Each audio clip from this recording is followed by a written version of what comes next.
Hi, psychic medium John Capello, and I want to ask you to join me every Tuesday, 4 p.m. Central Time, for my show, The Psychic Side. It is an informative show about developing your personal psychic abilities. I hope you will tune in here on the Ask One Radio, Psychic Radio Network, and Moonstruck TV. Amazingly accurate, clear answers to any question. You'll love Suzanne Marie readings. Clairvoyant reader and spiritual light trance medium. Tarot is used for spirit confirmation. She's been a spiritual reader for 30 years and would love to be able to bring accurate, clear, visionary readings for those who seek answers. Available online and phone. Call 320-455-2303 or email readingsbysuzanne@gmail.com. Suzanne Marie. Check her event page for specials. To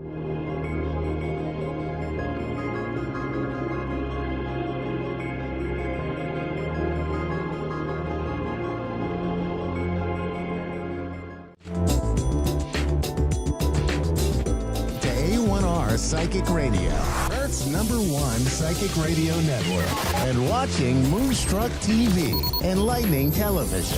Welcome. Time for the Psychic Side with John Capello. John Capello. Live from johncapello.com. Connect direct. In North America, dial 888-454-2751. In London, 20-3519-2158. In Sydney, dial 02-8488-3147. Or online, contact us through our Facebook page, facebook.com/psychic radio. Or one of our websites, askoneradio.com or moonstruck.tv. This is the Psychic Side On A1R, the Ask One Radio Network.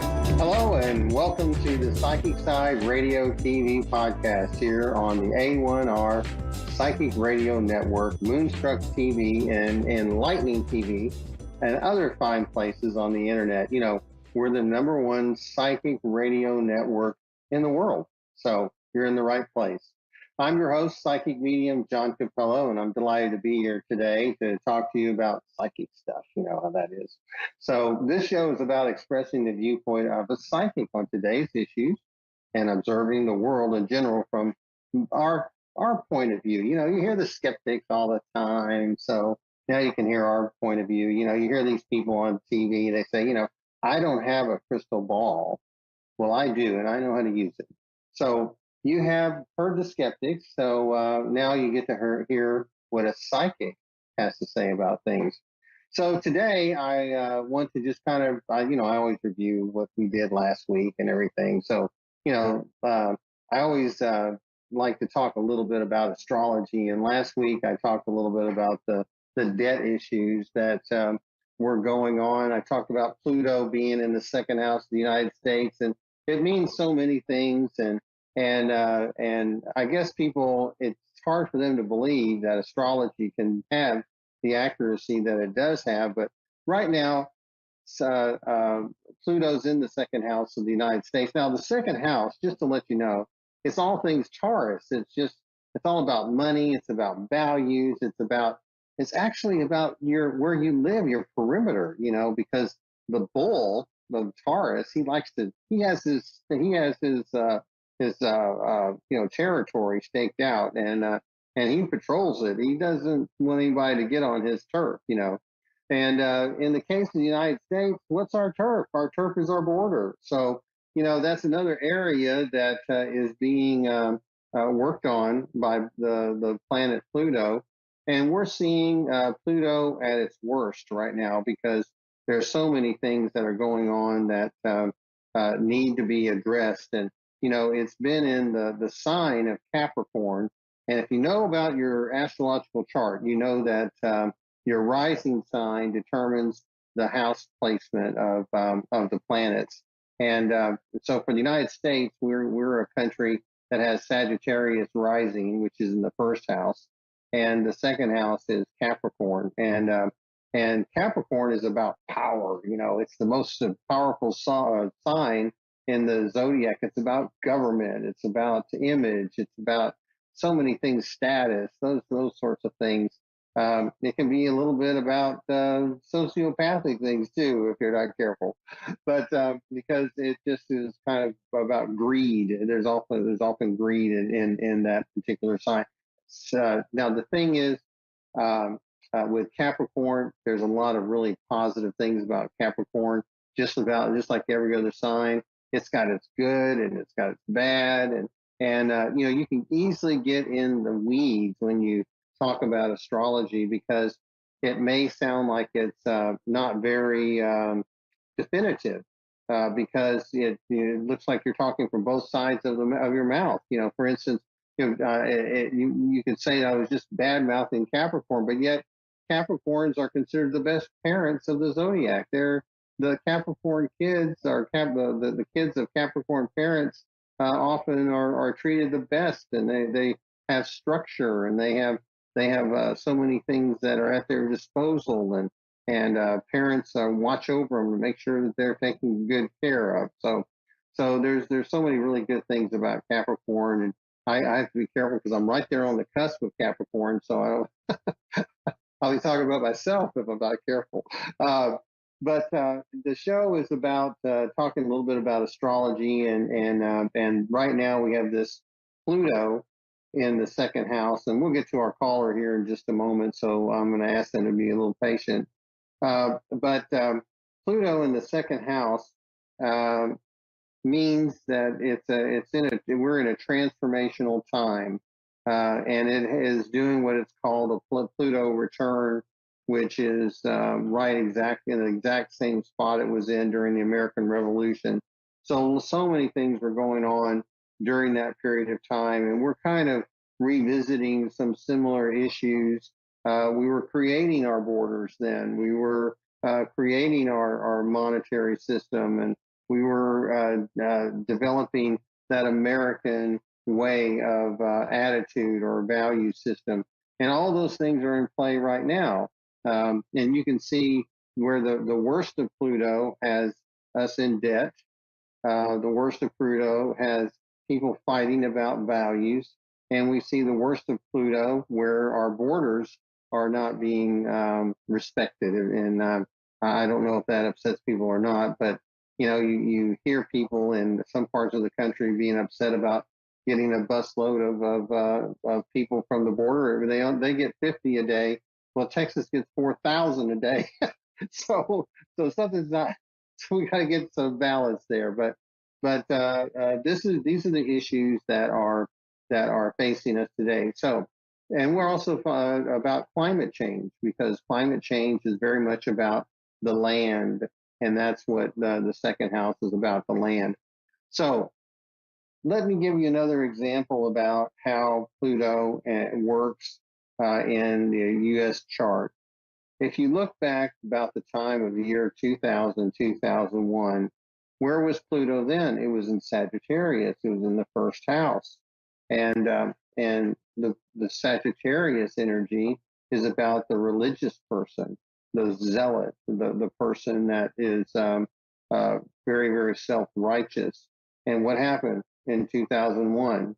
We had 9/11, and it was carried out by zealots.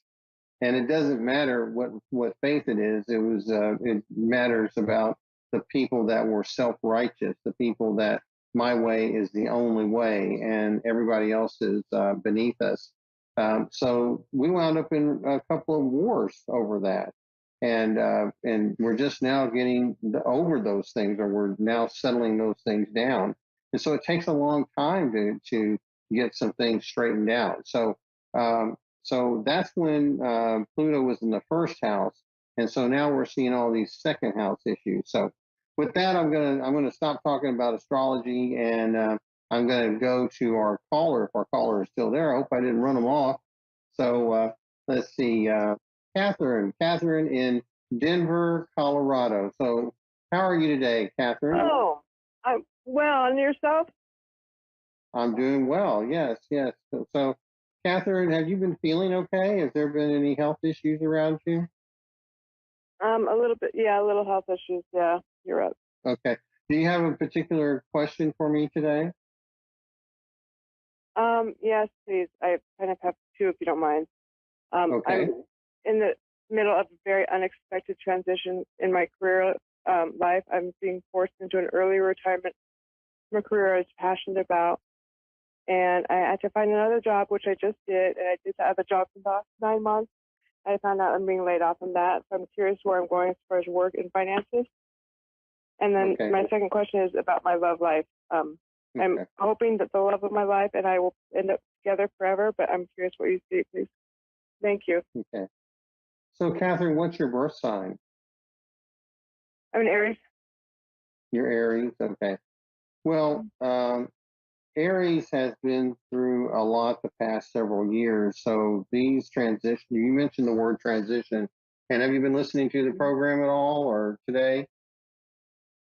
Oh, yeah, I've heard about today. Well, I mean, okay. Because if you've been listening to the program, and then we've been talking a lot about Pluto. Well, the past several years, when Pluto's been in Capricorn, it's also been affecting the sign of Aries. And so when you use the word transition, you have been in a transition maybe longer than you thought. Okay. So all of these things were coming, and I'm sorry that you lost your job, but it seems to me that I feel like you need to take some time off, and you may need to do some journaling. You may need to write down where your new passions are, so that you can start to rebuild on a basis that you feel comfortable with. I do feel like you're going to find another job. It may not be your dream job the first time, but I feel like you need to keep trying, because I feel like you feel like you're swimming in the abyss right now. But for you, I feel like you need to be patient, and that's hard for Aries to do. But be patient and get do some journaling. And discover a little bit more about yourself, because the more you can present yourself in a calm, positive basis, the better the job you're going to get. So I do feel like it's going to be a little while before you find a job that you're really comfortable with, but you will find one. Now, as far as the love of your life, are you not with someone now? Oh no, we're together, but it's there.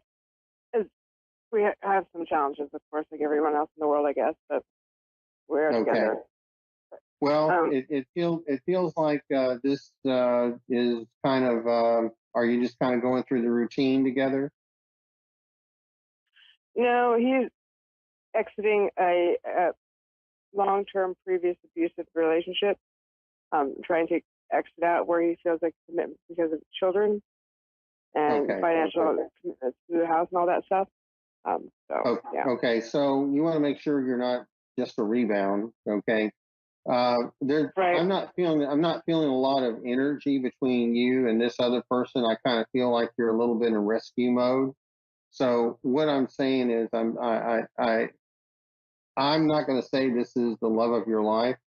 I do feel like this is a pretty good person, and I feel like you need to see this through. But I'm not going to say this is the love of your life. You know, I understand that you want some certainty in life. I understand that you want to be able to settle down and say, this is where I am, this is where I belong, and this is where I'm going to be in the next 10 years. I can't give you that answer today because I feel like there's still some struggle around you, and all I can be is honest with you. But I feel like you do need to go through this situation with this particular person, so that you not only learn about yourself, but you learn about what you want in a relationship.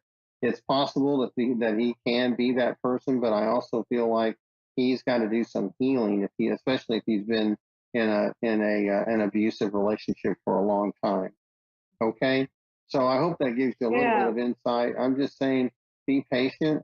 I would work on your health, because for some reason I feel like you need to deal with some health issues. So I'm not a doctor, but I would address those, because I'm just feeling like you have a little bit of low energy, and it may be just from exhaustion. So So that's Yeah. kind of what I'm feeling. So, but You're thank you very much spot on. Yeah. okay. Well, but thank you very much, Catherine, for calling, and good luck to you. Okay. And thank you for taking the time to chat with me. Blessings You're to you welcome. too, my friend. Okay. Thank you. Okay. All right. You're welcome. Take care. So before I go to the next caller, I do want to talk a little bit more about mediumship, and we'll probably we'll take Jeanette in just a minute or so, or a couple of minutes. But I wanted to start a little bit uh, my conversations about mediumship, because mediumship, as we said last week, is about sensing a presence beyond your personal space, and we expanded it a little bit beyond the definition that is most widely held. And the reason why we've done that is because we want to be open to more possibilities. Okay. And then what we want to do is we always want to do our psychic test. And the psychic test is, how does this presence make us feel? And what do we see about it? What do we know about it? What do we hear about it? What do we smell or taste about it? Because that's how we evaluate what the type of impression we're getting. And then once we can evaluate it, well, then we evaluate it even further with our other psychic senses, because that will open the door to more evaluation. So these are all good things that we can find about sensing that presence. But the logical question is, why should people be involved with mediumship?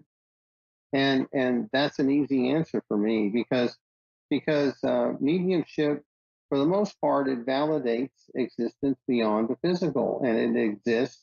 It validates the continuity of life. You know, because we believe in the continuity of life. We believe that once our physical body no longer supports our spiritual soul, that our spiritual soul continues to exist.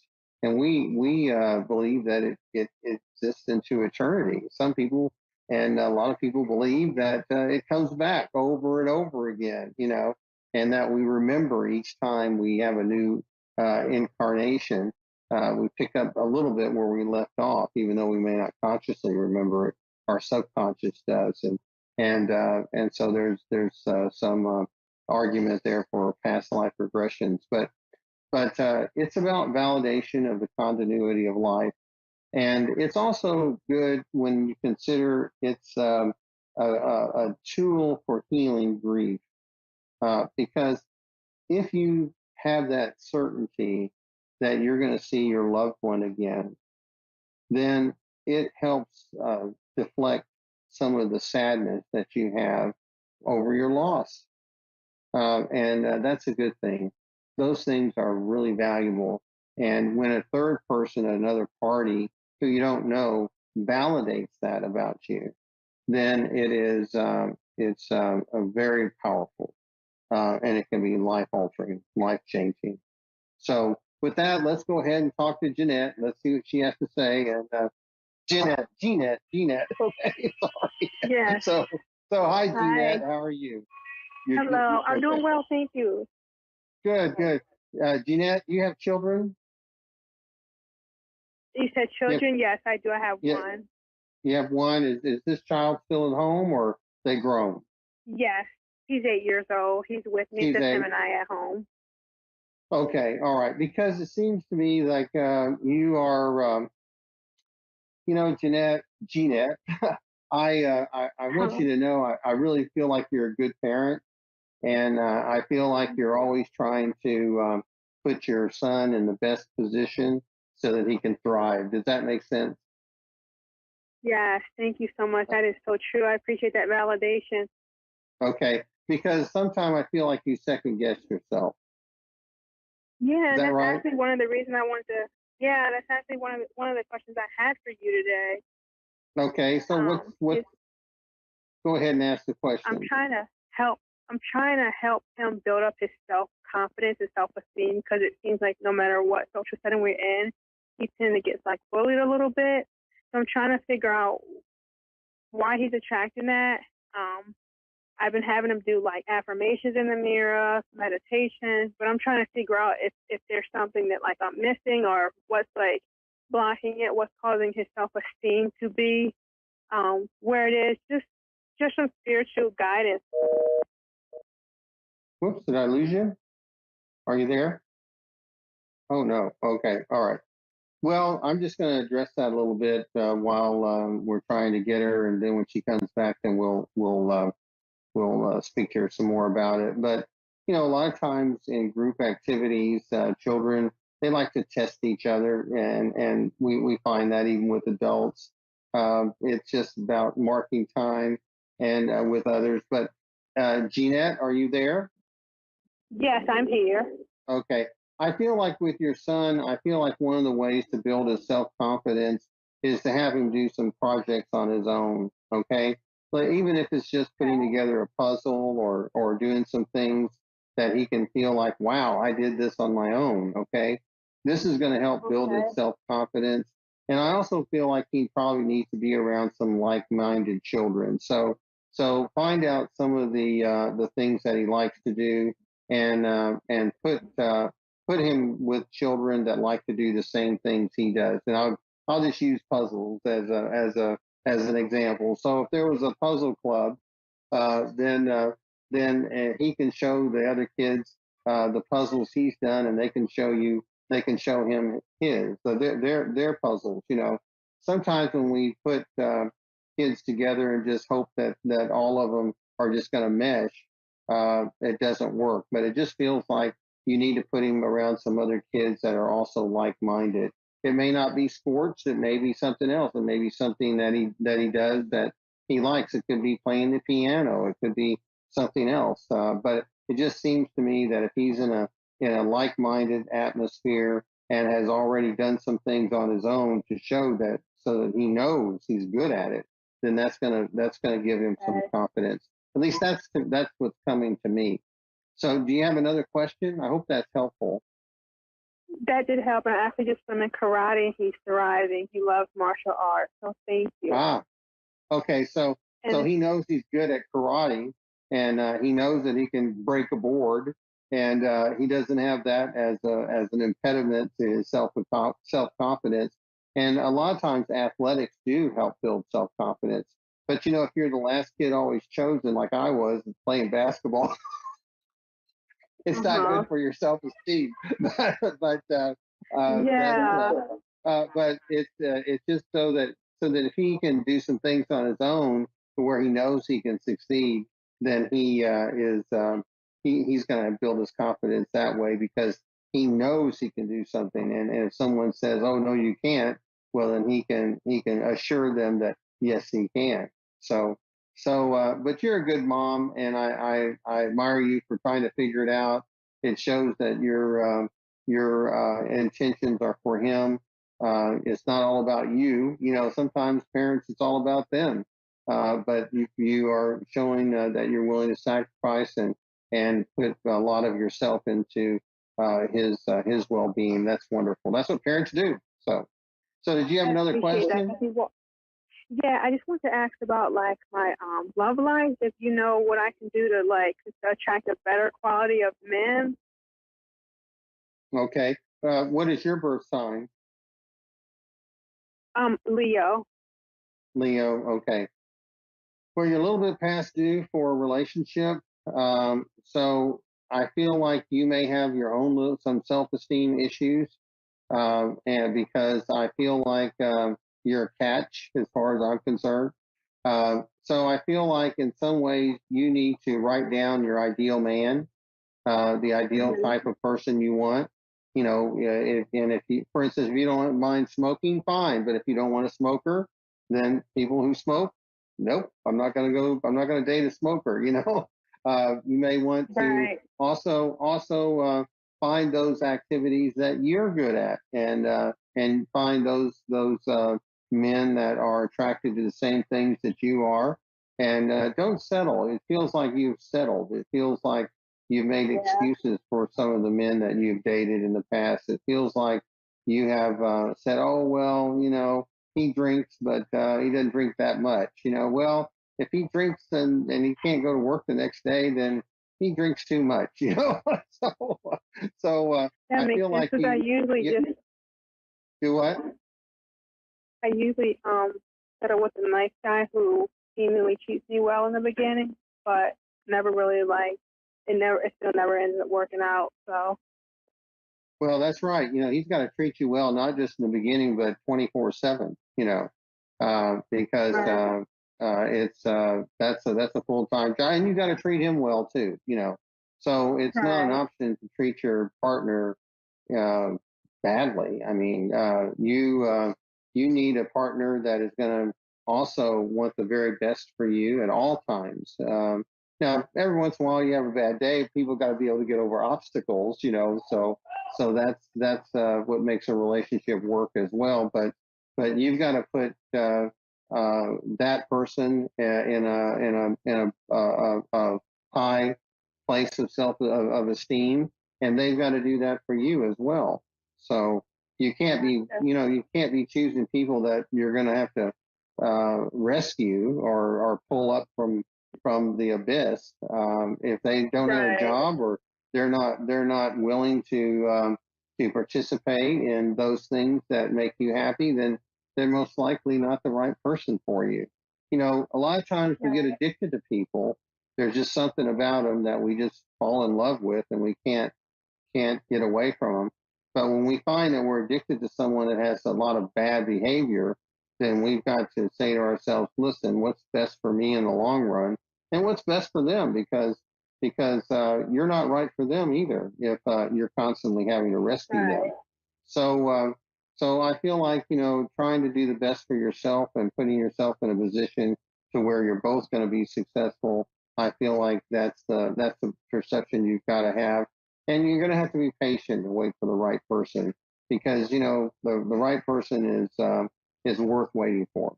So thank you very much. I'm sorry we lost contact, but I'm glad that we got that back. So thank you very much, Yeah, and good luck. I Okay, appreciate you. Thank you. Bye. you're welcome. Okay.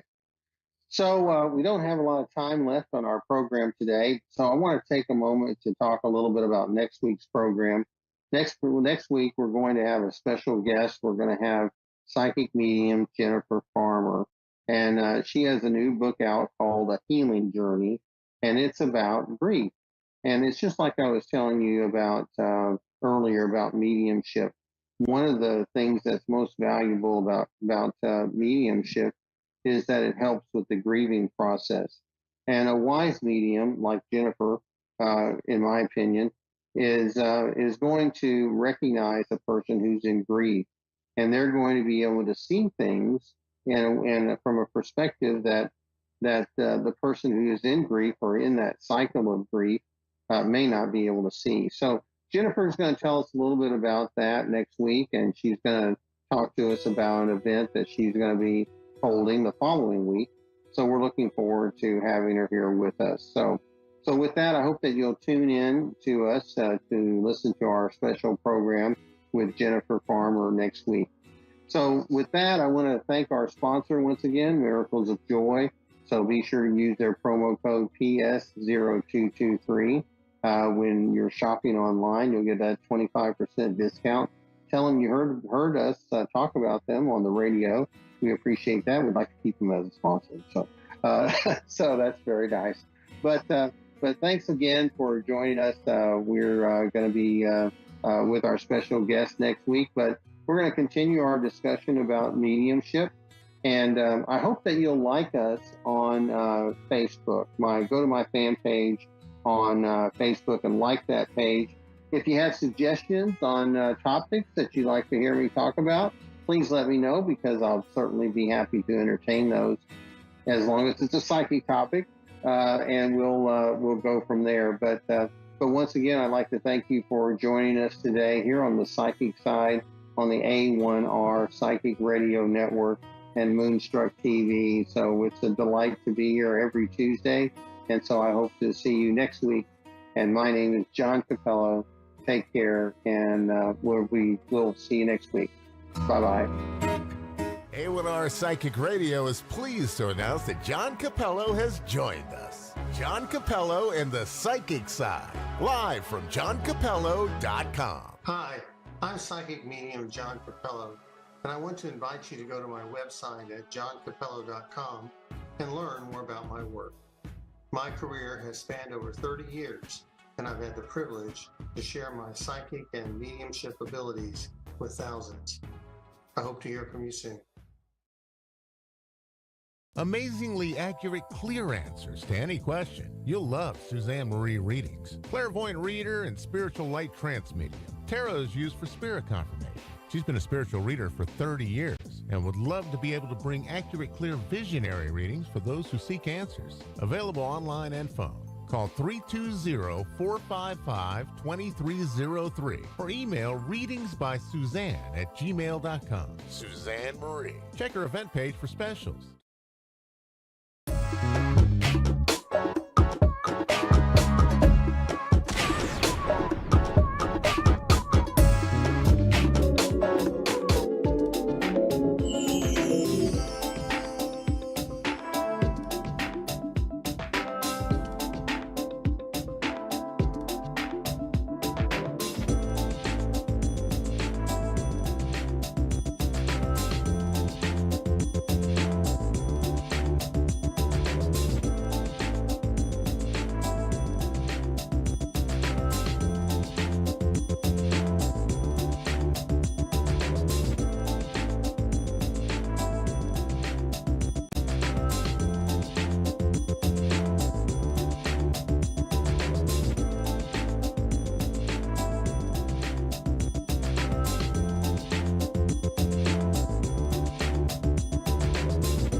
You're listening to A1R Psychic Radio, Earth's #1 psychic radio network, and watching Moonstruck TV, enlightening television.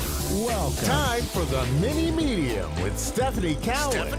Live from TarotWithSteph.net. Connect direct. In North America, dial 888-454-2751. In London, 20-3519-2158. In Sydney, dial 02-8488-3147. Or online, contact us through our Facebook page, facebook.com/psychic radio. Or one of our websites, askoneradio.com or moonstruck.tv. This is the Mini Medium On A1R, the Ask One Radio Network. All right. Perfect. All right. Hello, friends. Happy Wednesday and happy hump day. And I am so excited, as some may see if you are on, if you're watching on Facebook or on YouTube on the A1R Psychic Radio or the Moonstruck TV. I am wearing zebra print today. I actually went and got my nails done, and I've got some beautiful bright pink, like fluorescent, with really cute zebra stripes. So this is so me, very bougie, very blingy, as I'm going to South Africa in a few days. So super excited, and I wanted to kind of come on and share my excitement for going to South Africa. But more importantly, we are here to do readings and also, of course, to hear what our affirmation is for the day. And so I'm going to hop right into that, because I'll tell you, the energy, the vibrations have been just phenomenal today. We're out of that crazy retrograde. Woo, woo. I'm so excited. It was a rough one for me. I struggled. And even yesterday, I'll tell you, I had some bad juju or bad energy. So I don't know what was going on. So we're good today. Thank goodness. Thank goodness my show is tonight and not last night. Because, man, y'all's wouldn't want my energy from last night. So the number that I've been drawn to today is the number 32, which I know that's kind of an interesting, rather large number. But there's always got to be a reason. So as I was sitting here and meditating, as I always do before my shows and getting ready, I just trust in my spirit guides. I trust in my intuition. And I saw the number 32 pop up. So for me, 32, as this may connect with anybody that is listening or anyone that I do a reading for, whether it's on my show tonight, my mini medium show, or whether it's on my Facebook page, Stephanie's Tarot Readings. I do about 2 hours of free readings. So hop on tonight on Stephanie's Tarot Readings on Facebook. And really quickly, I'm going to shout this out too before I forget. So I am now able to do free readings and go live on my TikTok. And my TikTok is also Mini Medium 75. And then Instagram is also Mini Medium 75. So I trying to streamline the name there so it's a lot easier to find me.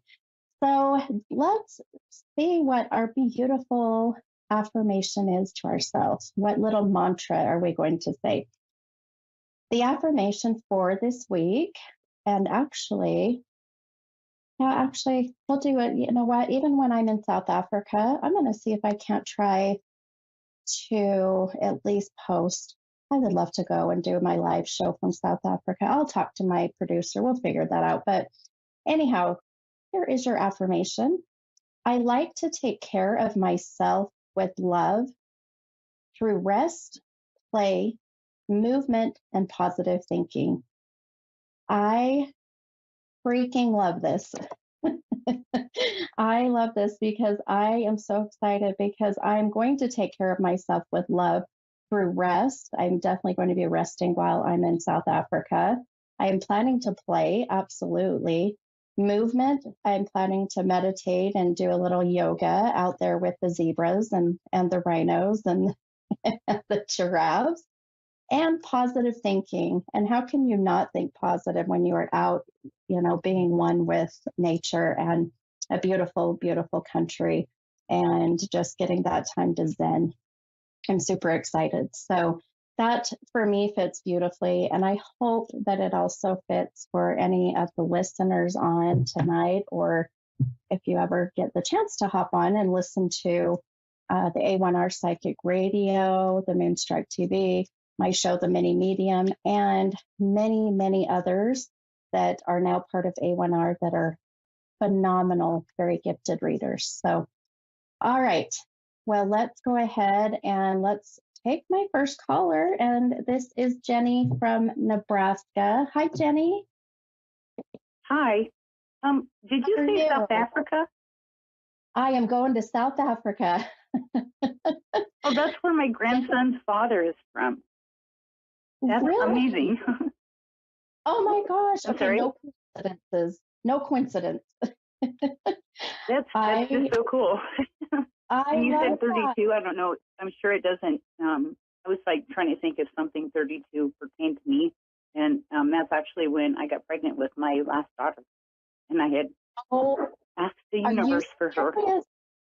Oh my gosh. Well, I love that. And I always say that, the visions that I get, sometimes I question them, but I know without a doubt there's a reason. So here we are bringing up two beautiful connections with you. And I just, through the fact that South Africa is familiar and then the number 32. So I love that. And her favorite animal is giraffe. Are you serious? Well, yeah. So I was just sitting here like smiling. I love that. Well, funny story, just really quick. I went and got my nails done today, and if you go on and watch the video later, either on YouTube or on Facebook, but I chose to I'm wearing a very zebra outfit, and I was getting my nails done, and I asked to do zebra, and then after I thought, oh, I love giraffes. Maybe I should have done giraffes, but either way, I'm excited to go and see all these. Oh yeah, that's really neat. It just made me think of a funny thing, but I'll just message it to you instead. Yes, please. I would love My that. mind goes all over the place. Me too, hon. I'm definitely one that I'm a Gemini. You said So nails, and there's Yes. a funny. I will send you like a link or something to it because there's like a cartoon where this lady's doing this other lady's nails. You know, like part of it says, "Do you have a boyfriend?" And she says, "No." Yes. You want Jewel $5 more? And she says, "No, that's why you no boyfriend." I know exactly which one you're talking about, Jenny, and I love it. She says, "Oh, you have boyfriend?" And she says, "No." "Oh, why you no have? Why you no have?" Yeah. And then Yep, you I know. want Jewel $5 more? No, that's why you no boyfriend. You didn't want to pay the extra to have her nails prettier. I know. I love that. That's comedian. hilarious. She is hilarious. Oh my gosh. Yes. And my oldest Well, daughter can do that voice identically. Oh, yeah. It sounds just like it. And I've had neighbor kids that are like, "That's not your daughter." I'm like, "Yeah, it is." "Well, she sounds like she's Chinese." I was like, "She is. You didn't know that?" Yeah, right. It's just She's just very good at doing interpretations. That's what it is. funny. Oh, Ew. oh, I love it. Oh, Jenny, you're so fun. I'm so happy that you are on my show. Tell me, have you ever had a reading done before? I love AR1 radio. I just haven't been on for quite a while. Oh my Yeah, God. they're wonderful people. Yes, Yeah, and I absolutely. have not seen you before, so it's been a while, I guess, because I've not seen you, Yeah. and I'm just Well, excited. And I have to I ask. am You said something. excited. You said a Yeah. mini medium. Yes. So I am 5 feet tall, and Okay. I have been a practicing psychic medium for 27 years. And so Nice. yeah, so my license plate says mini medium and everything. So yeah, that is That's my name. Yeah. My husband is the one that came up with that. So he's very creative. And My mother is 4'8". oh, I love her. She's my people. She's a feisty little Pollock. Oh yes, they say we're Yeah. firecrackers. Yesterday, Well, I read a thing about how because I have a lot of friends that are shorter than I am, and I'm only 5'6", but I yeah, saw this thing that said, "I'm not short, so I only grow things to perfection." that's right. That is so true, So and I agree. stop growing, yeah. That's so true. Oh my gosh, I love it. I'll remember that one. That's another good one. I love it. Well, tell me what kind of reading. How can I help you tonight? Um, sorry, I haven't. There it goes. I haven't called for a while because I have a lot going on, and I hate putting out bad juju. I just want to know if, like, I don't know, whatever you feel comfortable with. If you have any of my people that I looked up to that have passed, to have a message, or if you want to do a card, or if you reading, just whatever feel you get. Just, you know what I Yeah. mean? Yes, I do. I love it. Very open to whatever messages we get. So, no, I love that. And I'll tell you, just as you've been talking, my room here, I have a beautiful studio, and where I do my private readings or Zoom readings or my show, and the room gets very different when I start to channel the other side. And so, just as you started to talk, I started to feel the energy shift, which is such a good sign. I also sweat, and I'm starting to get sweaty, which I know is really weird and it's really gross, but it's always my sign of energy that's here. Yeah, it's always my, I guess I would say, my yes or no connection to with the other side. Yeah. Now tell me, I do get numbers a lot. So numerology for me and in my readings is very important. And as I've been sitting here, I really am like the number 32. I keep feeling a very strong female and she just keeps showing me the number 9.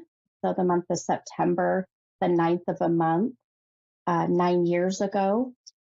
Do you connect with the number 9 with someone who has passed? I'm sorry. I just It's got done okay. posting on my Facebook that I miss my baka, my grandma. Her birthday was November 9th. Oh my gosh. Oh, this is beautiful, Jenny. Oh my gosh. Well, there you go. There's even more And I had validation of just, grandma.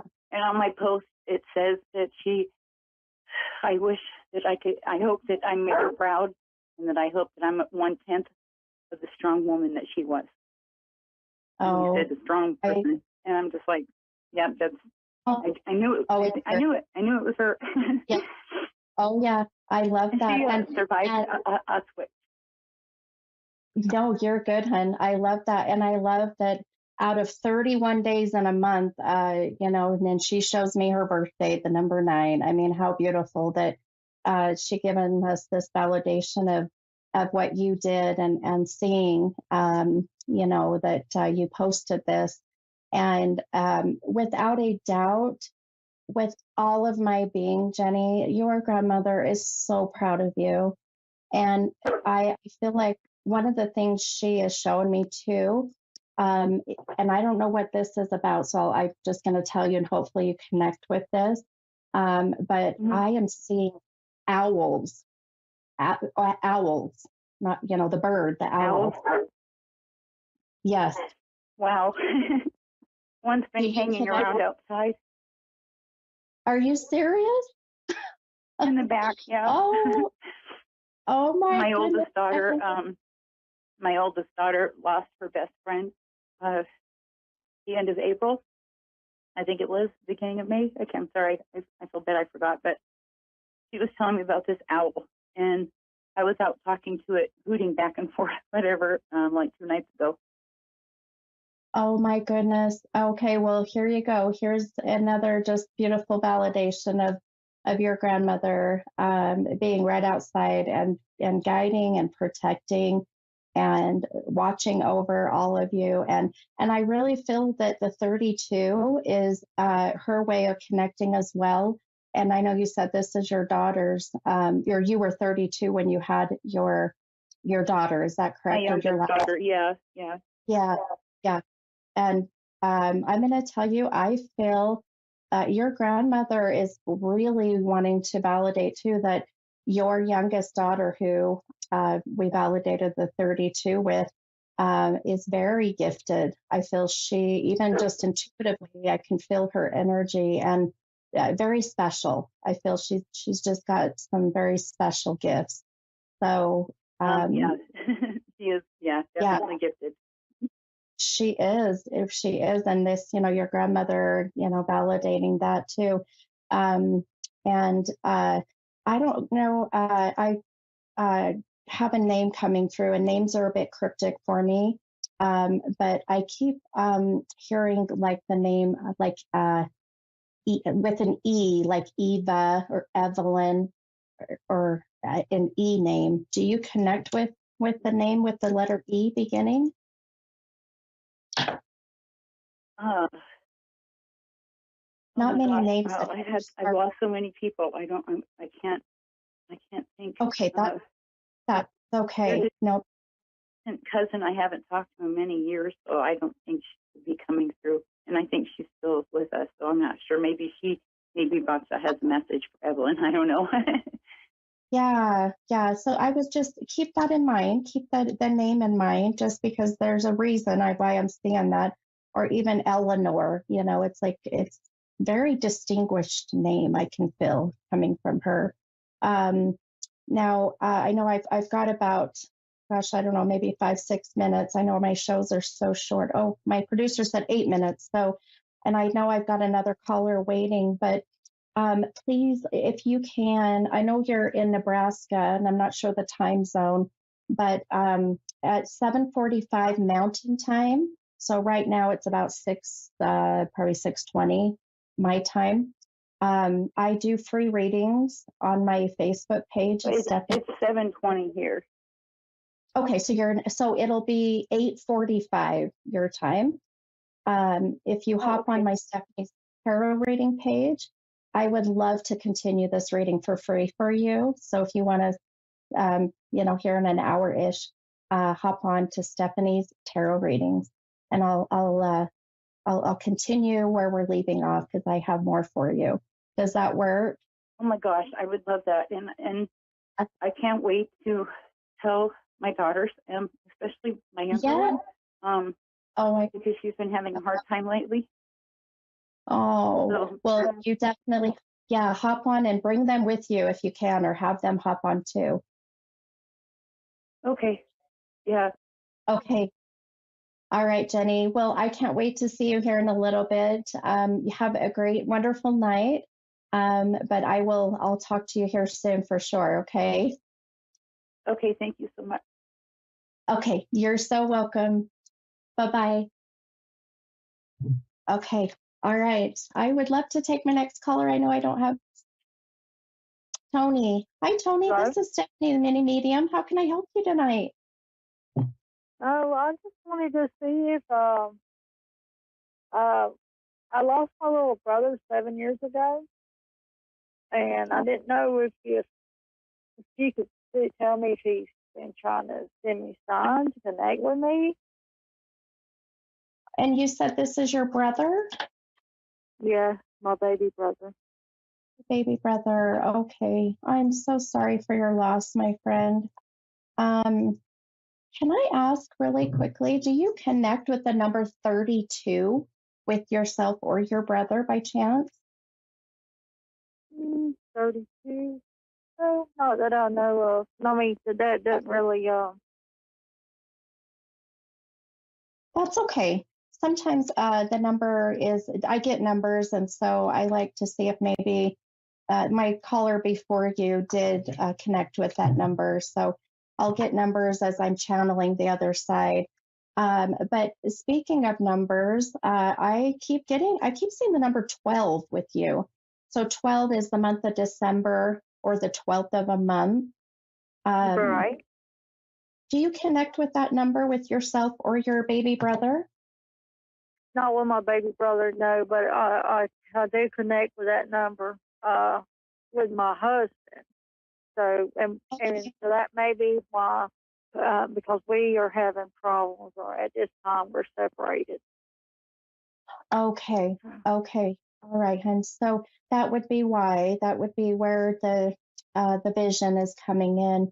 Now, one thing I do feel, I know I don't have a lot of time, probably about 5 minutes, but I want to tell you the first feeling I was getting when you mentioned the loss of your brother was that there was this overwhelming sense of wanting to apologize to you, telling you, I'm sorry. And I feel it's because your brother is just taking so much responsibility for his passing. I feel like I keep getting that he could have, possibly changed things up in his life that would have led him a different path. Do you understand Right. that with your brother? Yeah, because I mean, he was actually killed by a DUI driver, but he was on the road at like say 4 o'clock in the morning. So his lifestyle is what had him on the road. You know what I'm saying? Yes, I see. I see why he's saying, "Gosh, I should have, or I could have gone a different direction, or I could have just stayed home, or Right. And I do feel that he's, if I'm channeling him, I feel this coming through. And do you connect with the name? Oh, well, your name is Tony. Well, I keep hearing Anthony. Anthony. So, do you connect with the name Anthony? Yes. Okay. And may I ask how you connect with that name? Is that someone Well, Anthony is I have another brother named Anthony, and I have a nephew named Anthony. Okay. Okay. I feel this is your brother, and I feel that your brother in spirit is bringing up your brother. Do you see how this comes through? How they bring names through. No, I've got about 2 minutes left for you, but I want to tell you, I truly feel that your brother is wanting and needing for you to know that, for one thing, Tony, he was not in pain. I do not feel he's in pain or was in pain. I do feel that I feel he crossed over and then came back into the physical world and then crossed over again. When I get that feeling, it's usually because he may have been resuscitated, it may have been on life support. So if this is your brother, I want you to know that the soul I'm channeling is making me feel that way. And in addition, also a sense of him really being around you. And please watch for this sign from your brother. He is leaving you coins, like ridiculous amounts. Yeah. So, Yes, I've been finding a lot of 1979 coins, and that's the year he was born. yes, Yes. okay. I love that because he was showing me the year on the coin, so that even is more validation. Yep. So I love that we just had a few minutes, but I hope that this just gave you some peace and comfort in knowing that he's a very protective soul, my friend, very much so. Right. Well, I've enjoyed this short minute, a couple minutes, Yes. but I hope this gave you some peace, my friend. Yes. Thank you. Good. You're welcome. You have a beautiful night, okay? You too. You too. All right. Bye-bye. All right. Well, thank you, friends. I appreciate you all being here, and I am excited. Please send me all lots of love and light as to go on this trip and 20-something hours on a plane. But I will see you guys hopefully next week. If not, maybe a couple weeks out. All right. See you guys. Bye-bye. Amazingly accurate, clear answers to any question. You'll love Suzanne Marie readings. Clairvoyant reader and spiritual light trance medium. Tarot is used for spirit confirmation. She's been a spiritual reader for 30 years and would love to be able to bring accurate, clear, visionary readings for those who seek answers. Available online and phone. Call 320-455-2303 or email readingsbysuzanne@gmail.com. Suzanne Marie. Check her event page for specials.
You're listening to A1R Psychic Radio, Earth's #1 psychic radio network, and watching Moonstruck TV, enlightening television.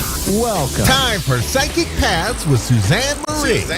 Live from PsychicPaths.com. Connect direct. In North America, dial 888-454-2751. In London, 20-3519-2158. In Sydney, dial 02-8488-3147. Or online, contact us through our Facebook page, facebook.com/Psychic Radio. Or one of our websites, AskOneRadio.com or Moonstruck.tv. This is Psychic Paths On A1R, the Ask One Radio Network. Hello, everyone. I'm Suzanne Marie, and I'm here to do a few readings. Well, one reading. But we are alive, and I am ready. I am a clairvoyant and a light trance medium. So, yeah, welcome to my time here. Little time I have, my corner. Thank you so much, A1R Psychic Radio, for allowing me to connect with everyone. So we are starting a whole new month, and I'm excited. I can't wait for tomorrow, June 1st. And I hope that everyone in the month of June, and to remember this always, to be kind and loving to yourself, to give you the space and the time you need to feel your feelings and emotions, and to think and to be clear. We are so busy in this time and age with electronics and devices and everything coming at us that sometimes we forget that we too need love, and we too need time and space to find ourselves, to ground ourselves. Sometimes it's good to ground yourself, and to ground yourself means to stop being flighty or unaware of your surroundings. What I like to do is I like to put my feet in dirt, but if you Google it, there are many, many ways to ground yourself, and there are even new words for it, like earthing. But I think that that is one way that we can stay connected to our own being and give ourselves the love and attention we need. Alexa in Memphis, Tennessee. Hello. Hey, how are you doing? Good. How are you? I have an I'm Alexa and she great. said hello. That happens to me all the time. I'm like, no, I didn't say that. Um, Yes. what can I help with tonight? Um, are you do mediumship, correct? Yes, I do. Okay, I'll take that. Okay. Do you want a general reading or are you asking for someone in specific? Should I see who shows up? Right. Yes, ma'am. If you can do that, I would love that. Okay.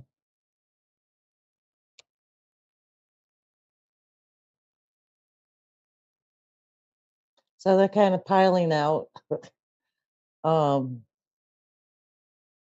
the first gentleman I seen, he has sort of wavy hair and maybe a light beard, and he's older. But I'm not sure if you know him as an ancestor or a relative.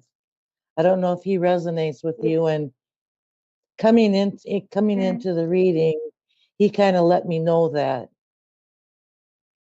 Right, that's Uh, correct. My fiance did pass away in December, but that's definitely not him. okay.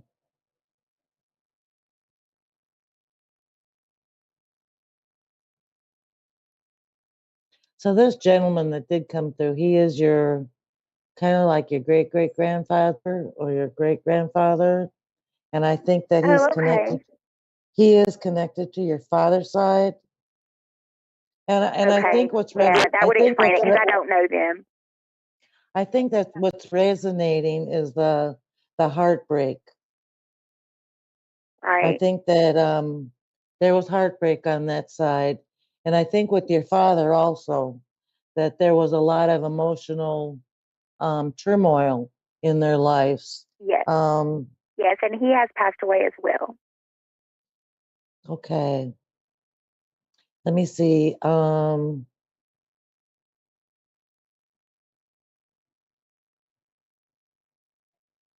So you say that your fiance passed away. Yes, ma'am, in December. I feel like he's too heartbroken to come through. I feel Oh, like he's still very much sad at passing. yes. If you can give me a minute, maybe I can get him to come through.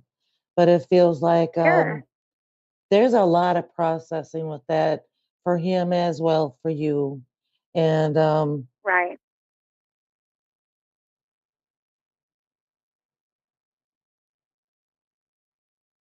he's telling me, and I'm not, I don't do this to make logic, but he's saying that um, things tumbled down on him. There was a things just happened, and it feels like things just tumbled down, is what Yes. he's telling me. Yes, that is very true. That's very true. It did. Um,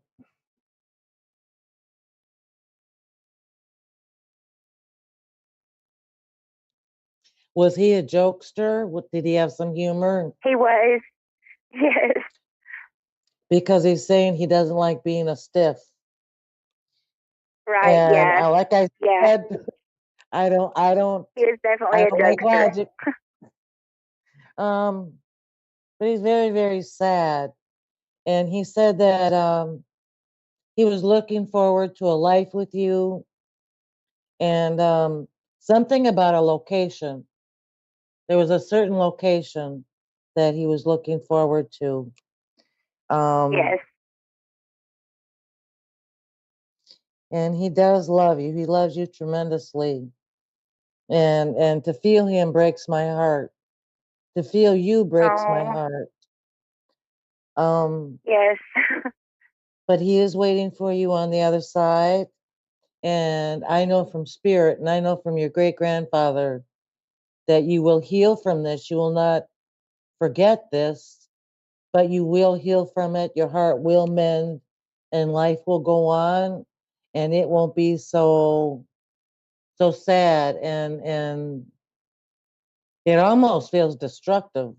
The emotion Yes. is just so Absolutely. raw, um, Right. on Yes. both your parts. So I would say, if you want to speak with your fiance, with a communication, I would wait a couple more months, maybe 6 more months, because he's still Okay. processing this too. Um, did you have a walk with him? Because he's showing me walking with you, Yes. and it looks like Mhm. they were big stones, and I feel like it was evening or morning, because the sun is either going up or coming down. It was in the evening. Yes, ma'am.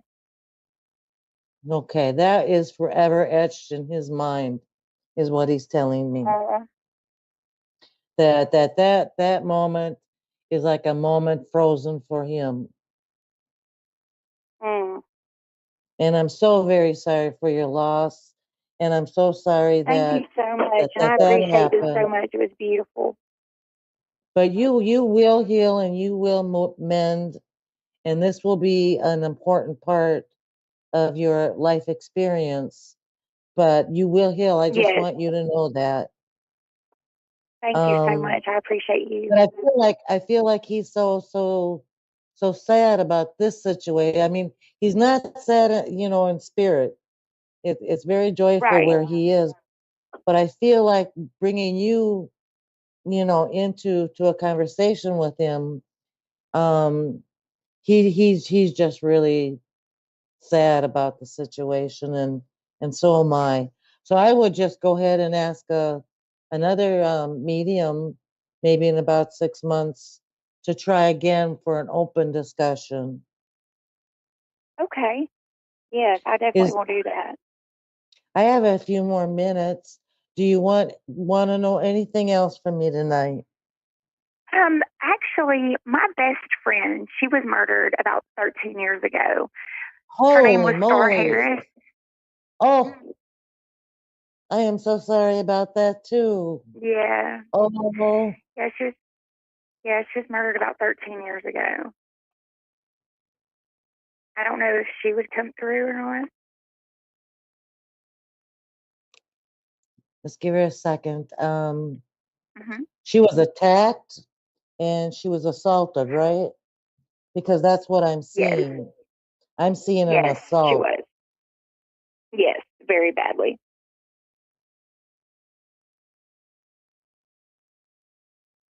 She does come through, and I feel like when it comes to her life, she's not sad at this moment.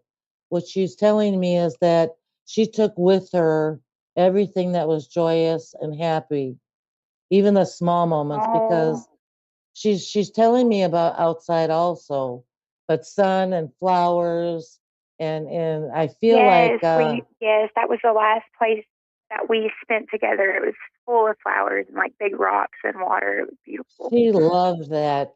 That is exactly what she's bringing to this reading to tell you that for her, she brought that with her. That what had happened Oh, with her passing didn't linger on for her. What she's remembering is a lot of joy and a lot of happiness, and I feel like she's got like a ton of energy. She's a very energetic yes. person, Yes, and she she was. still is. She still is, Yes, she was for and she sure. just wants you to know that she's okay, and that's where her mind is the joy and the happiness of life. That's what she holds Oh, on yay. to. So Oh, thank you yay. I'm so so much excited to hear that.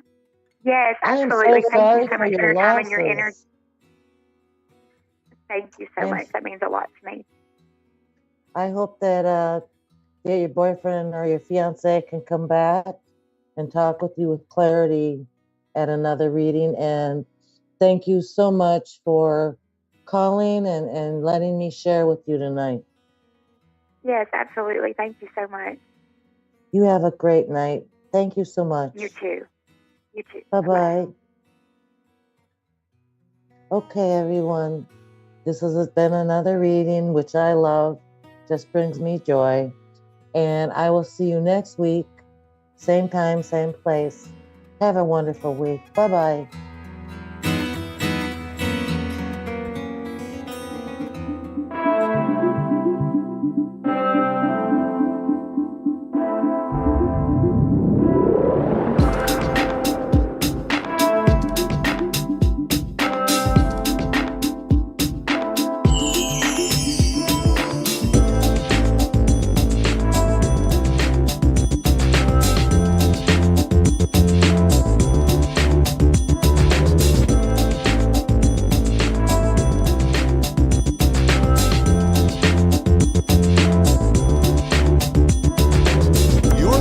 To A1R Psychic Radio, Earth's #1 psychic radio network, and watching Moonstruck TV, enlightening television.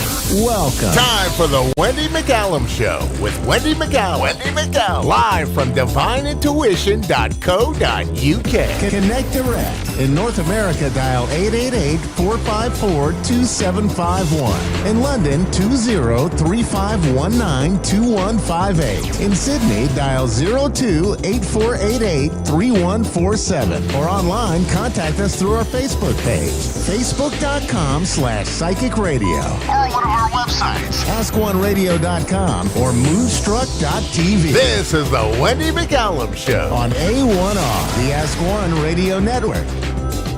Hi, good evening and welcome. My name is Wendy McCallum, medium from Surrey in the UK. It's 7:30 p.m. here, and I believe it's 2:30 Eastern Standard Time. So welcome, good afternoon and good evening. Wow, what a week. I hope that you've had a fantastic week. Mine's been really, really busy. I was at the Mind, Body, Spirit event in London this week with my lovely artwork, and it was just a phenomenal event. It was really lovely to see so many wonderful people and get to meet so many different people and learn about all these different healing modalities and things. And there was crystal balls the size of space hoppers. Oh my, I mean, they were absolutely massive, yeah. So I was in my element. I was absolutely in my element. So thank you so much. And I had some lovely fans turn up as well to come and see me, which I'm so grateful that they took the time to come and say hi to me. So I'm from Surrey in the UK, as I mentioned. I'm originally from Kilmarnock in Ayrshire in Scotland, and my lovely dad has given me some interesting facts about Kilmarnock in Scotland. He's 85, and he told me to tell you last week that Robbie Burns was from Kilmarnock in Ayrshire. He's the famous poet. He's from Ayrshire. He's the famous poet. And this week he told me that I must tell you about Johnny Walker. So Johnny Walker was a grocer in 1805, and he come from Kilmarnock, and he made some whiskey and developed red label whiskey and then black label whiskey. And Johnny Walker is very, very famous for whiskey. So he said that I had to tell you that. So I hope that you enjoyed that little fact. So last week we spoke about how do you know if you're psychic or if you're a medium, and we explained all that. And this week it's kind of like, okay, so now you have this ability, what do we do with it? Because it's actually quite overwhelming, you know. You get all these thoughts and feelings and sensations and things happening, and actually seeing spirit, and you know, it can be quite overwhelming and quite scary. I remember in my early 20s lying in my bed and seeing people at the end of my bed, and oh my goodness, it really I found it very, very scary, because I didn't understand it, and I didn't know what to do with it, and I had nobody to talk to about it, you know. But please don't be scared, because it's only because we don't know and we don't understand that we're scared, because spirit don't come to hurt us. They certainly don't come to hurt us, and I promise you that. They just know that you can see them, and they come and they're trying to get your attention. So you can do one or two things. You can decide that you don't actually want to work with us, and you can close it down, which is absolutely fine, yeah. So if you don't want to see them, you just ask your guides, because we explained about guides last week, yeah, and you just say to your guides, look, guys, please take this away. It's scaring me a little bit, yeah, so I don't want to see anything or hear anything. And your guides will deal with it for you, you know. And the other thing that you can do is just put yourself in a beautiful white bubble. So it's just you visualize a beautiful white healing bubble in front of you, and you just step into that bubble and know that when you're in there that you're safe and protected in everything that you do. And that was what I used to do every night when I went to bed. I always said a little prayer, invited my guides in. In fact, I used to invite the angels in as well. So I would invite Archangel Michael or some of the other angels in, and that's because Archangel Michael is the protector. So I would say, please, Archangel Michael, come and look after me. And, you know, you would be safe, you know, nothing bad is going to happen. But I understand how daunting and how scary it is when you just don't understand. So anyway, I tried to push it away for lots and lots of years, and it didn't go away for me. So I ended up learning lots about it. So how do you develop it? How do you learn? So it's like a muscle that's got to be trained, you know. You're given this gift, this ability, but oh my, there's so many facets to it. There's so many different sides to it, you know. And where do you start? You know, I think a lot of people start looking at angels and, you know, like Archangel Michael, Archangel Raphael, the angel of healing, and we start looking at that kind of way. But the only way to develop and understand that really is by, you know, finding a group of like-minded people, and that could be through like a local spiritual church or a development circle. So a development circle is kind of like a group of people who are all of the same mindset as yourself, that sit together and they learn together how to develop their abilities. So you would normally sit in meditation, and really meditation's the best way and the only way really to develop those skill sets, because you have to quieten your mind. You have to quieten your mind to feel the subtle impressions that spirit give you, or your guides, or whoever it may be that you're working with. Because when I call it my crazy Wendy head, yeah, so like my everyday Wendy head is running about going, oh, have you got milk? Do you need to go to the shop? What do I need to do? I've got that cleaning to do. I've got a list of things that I need to do. I've got organ. I've got and you cannot work like that, because there's no room for spirit to get in. So you've got to quieten that mind. And that's why a lot of things happen at night time, you know, when you're in your bed, because your mind begins to quiet and it begins to still. As you get tired, your mind quietens down and spirit go, oh, an opportunity. Let's go here. Let's try and get in there, yeah. Hello. And they try and get your attention. And I remember I used to be lying in my bed and it was like,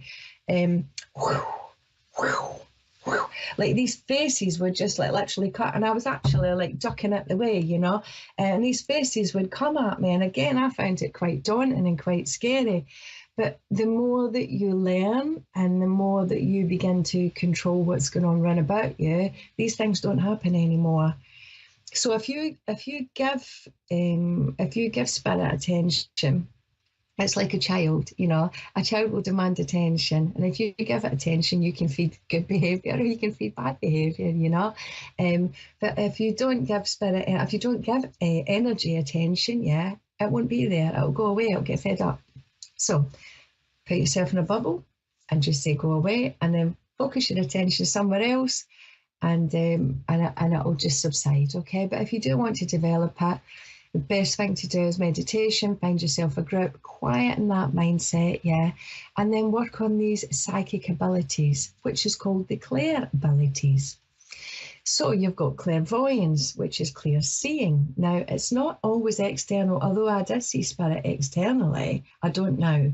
I see it inside my head. I see it inside my third eye, like a see-through picture. Some people see it like a moving picture screen. Not everybody sees and does this the same way. So what is good for one person doesn't work for another person. You are unique. You are your own unique person, and you will find your own way to deal with this. But it's good to listen and understand how other people experience things. Clairaudience is clear hearing. Again, internal, it's not external.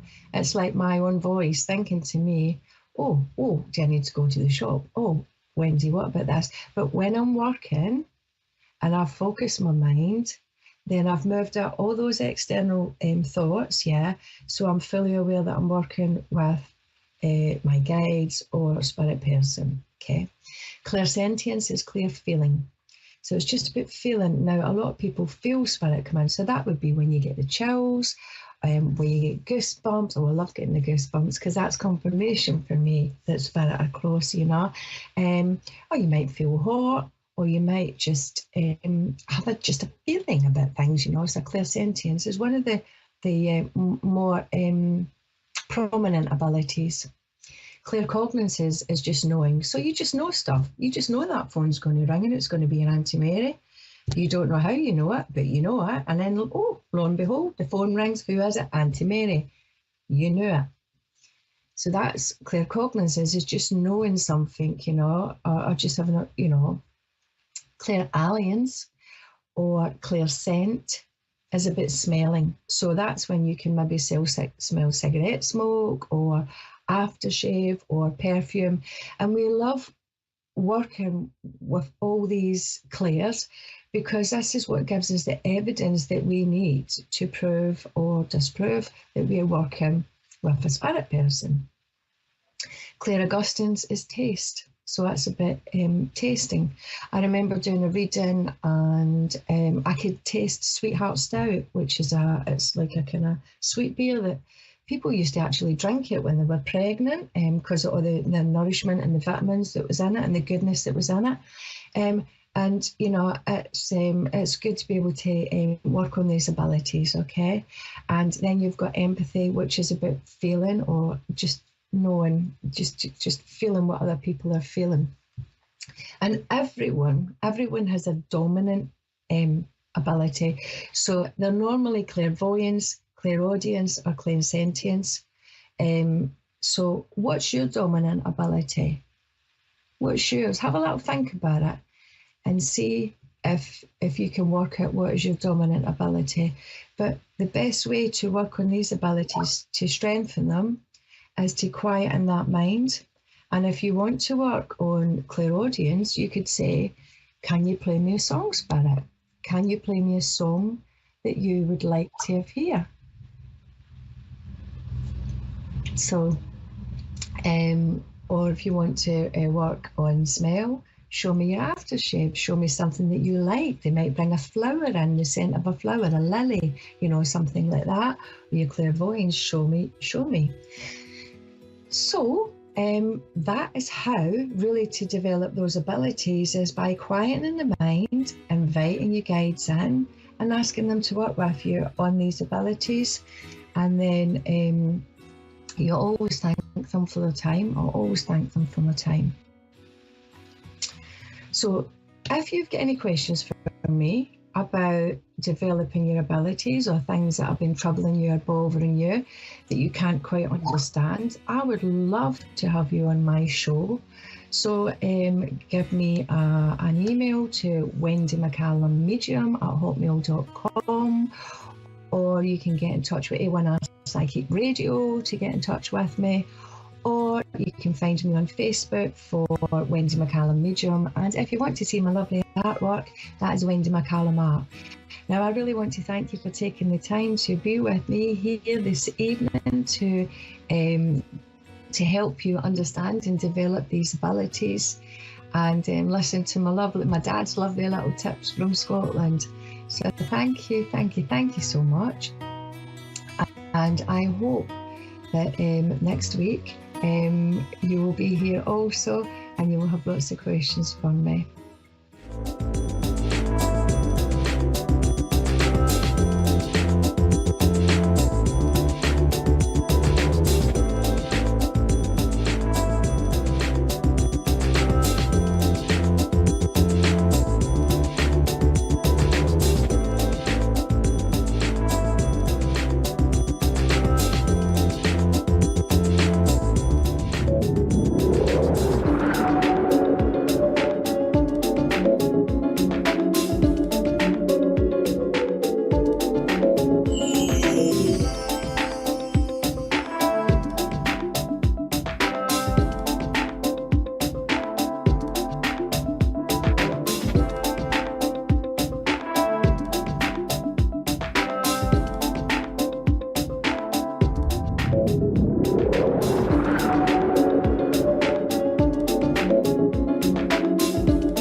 You're listening to A1R Psychic Radio, Earth's #1 psychic radio network, and watching Moonstruck TV, enlightening television. Welcome. Time for New York City Celebrity Psychic with Perry Lyons. Perry Lyons. Live from PerryLyonsBrilliance.wixsite.com/Perry Lyons. Connect direct. In North America, dial 888-454-2751. In London, 20-3519-2158. In Sydney, dial 02-8488-3147. Or online, contact us through our Facebook page, facebook.com/psychic radio. Or one of our websites, askoneradio.com or moonstruck.tv. This is New York City Celebrity Psychic on A1R, the Ask One Radio Network.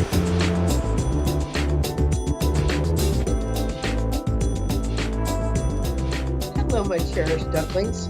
I'm Perry Lyons, and this is New York City Celebrity Psychic, which I guess is me, and you're you. So that all works out beautifully. Hi, I am sitting here waiting for you to call with your deepest, most profound questions, which I will answer with honesty, integrity, and a little mystic magic. And before we start taking calls, I'm going to talk a little for a second, and then I'm going to do the psychic tarot weather, which is just like regular weather, except less damaging to crops. So it's a week when it's a week for attention. I think this week, everybody's going to be getting a little more attention than usual. And I say that because I got a lot of attention yesterday. Two things happened. One was, one thing happened the day before, which is I live in Maryland part of the time. I'm in New York City most of the time, but I also am restoring a house in Maryland. So I got to meet the current governor's mother, which was lovely, Westmore's mom. And she said, "I know you. You're the girl who had the piano fall on your head." I'm like, "Yeah." She said, "That's wonderful." I'm like, it wasn't at the time, but thank you. The reason she said that is because if you're a regular listener, you know that one of the reasons I became a little more psychic than usual is because, in fact, I had a piano fall on my head. I loved that she remembered that. And I was feeling like I'm special. So I was in Brooklyn yesterday, and I was walking down the street, and this woman came running up to me on the street. She said, "Miss." And I'm like poised to give her an autograph. Yes.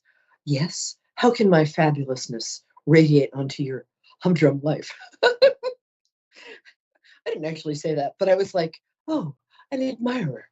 And it turns out that she wasn't, in fact, an admirer. She was somebody who was coming to tell me that I had accidentally tucked the back of my dress into the back of my underpants and was strolling down Atlantic Avenue with a full moon shining. Woo! So it's going to be a week for a lot of attention. Hopefully, slightly better than that. So I'm Perry Lyons. You're listening to New York City Celebrity Psychic, and I'm very happy you're here. And I'm very on tonight, so I'm really looking forward to your calls. Meanwhile, I'm going to pick 3 cards. The first card is for the first part of this week coming up. Second part is for you're catching on, the second part of this week. And the third card is for the end of the week. And so that's 7 days. So 2.5. I don't know how that works mathematically, but just figure it out amongst yourselves. Okay, I'm going to grab the cards. I never pre-pick them, which is why you always get to see the top of my head. Emma in Melbourne. Oh, I love Melbourne. It's the New York of Australia. I'll be with you in 2 shakes of a lamb's tail. In fact, I have a lamb here, so I will wait till he shakes his tail. Let me just finish the psychic weather, and then I can't wait to read for you. Meanwhile, Emma, while you're waiting, breathe in deeply through your nose. And while you're breathing out through your mouth, go like this, like you're blowing out a birthday candle. That stimulates the vagus nerve. Not the vagus nerve, which is a little different. The vagus nerve is where you wake up in a hotel room with 3 sex workers you don't remember calling for, and possibly a tiger. But enough about my personal life. Okay, ready? The first card is, the Queen of Swords. Queen of Swords is a fascinating card. It means that somebody around you who might be a woman who might be an air sign, which is to say Libra, Gemini, or Aquarius. Oh, I got that right. Going to be in your vicinity. It also might mean that somebody is a lady or somebody who identifies as a lady, We're very LGBTQ, Happy Pride Month here, friendly. So this is somebody who might seem like they're a little critical of you. They have your best interest at heart. They might not know quite how to phrase what they think of as helpful and constructive criticism. So you might feel like, oh, ow, that hurt. This actually is this already happened to me today. So I hope it goes better for you than it did for me. Somebody was very, very direct with me. So if somebody in your vicinity is giving you constructive criticism, don't break their nose. Take a deep breath and just thank them for the input and maybe listen to what they have to say, and then later poison their coffee. Okay, too much true crime. I've been listening to too much true crime. Page and wands. This is a couple of things. Whenever I get this, it symbolizes, technically, it symbolizes a young person who is a Leo, an Aries, or a Sagittarius. So you might have one of them running around, which is always good. But it also means, for me, communications. So this means that you might be in the middle of the week getting some interesting texts, some interesting phone calls, and there's going to be something coming through in a kind of textual or phone call or even email. I never look at my email. I'm too scared. Too many cheerleaders offering to help me with my erectile dysfunction. But I can't believe I just said that outside of my head. But so this is some sort of helpful communication or an important like text message that comes in midweek. Also, if there's a child in your vicinity pulling focus, which is to say, who needs attention, they might need a little calming down. They might need a little structure. They might need a little soft-spoken breathing. So if there's a kid in your vicinity who's bouncing off the walls, just talk to them softly and they will match your tone. I found that out. It's true. And, the last card, that's really interesting. The end of the week. This card is a little daunting. It's somebody carrying a whole lot of sticks and they're bent over and they might feel overwhelmed. They might feel like somebody's delegated way too much to them, or they might be somebody who isn't delegating properly. Whatever the case is, in this case, what this means is that you're going to be feeling a little overwhelmed at the end of the week, but don't worry. For one thing, this is a 10 card, which means it's the end of a cycle. And and your overwhelm is easily dealt with by either delegating or telling somebody, I'm a little overwhelmed. Can you help me out with this? Or by following my old recipe for overwhelm, which is how do you eat an elephant? One bite at a time. I do not advocate eating elephants. It's a metaphor. But if you start to get overwhelmed, just take a deep breath. Know that it's very short-lived and you're going to deal with it perfectly. Okay, there we go. Emma, are you still there? Yes, hello. Hello, darling. How are you? I'm well, thank you. How are you? I'm awesome. All the better for you being here. So I like to connect to people through, and I want to come visit you in Melbourne. I love Australia. I lived there for a while. It's fabulous. Everything in Australia is 13% bigger, brighter, and more interesting than in America. So that's what I think. Anyway, so I like to connect to people through their birthdays. When's your birthday, my love? You don't have to tell me the year, just the day. 14th of the 4th, 1987. Okay, say that one more time. 14th of April, 1987. Oh, good. Thank you. Sorry, I'm having a little volume thing with my phone. Can you hear me? Yes. Yes. Good. I can hear you too. All right. So it feels to me like, your life is going pretty well, as opposed to the way it was going last year when it kind of sucked. So I'm very glad that you pulled out of that. Wow, you had some hard times last year. I'm sorry about that. So how can I help you? Do you have a question?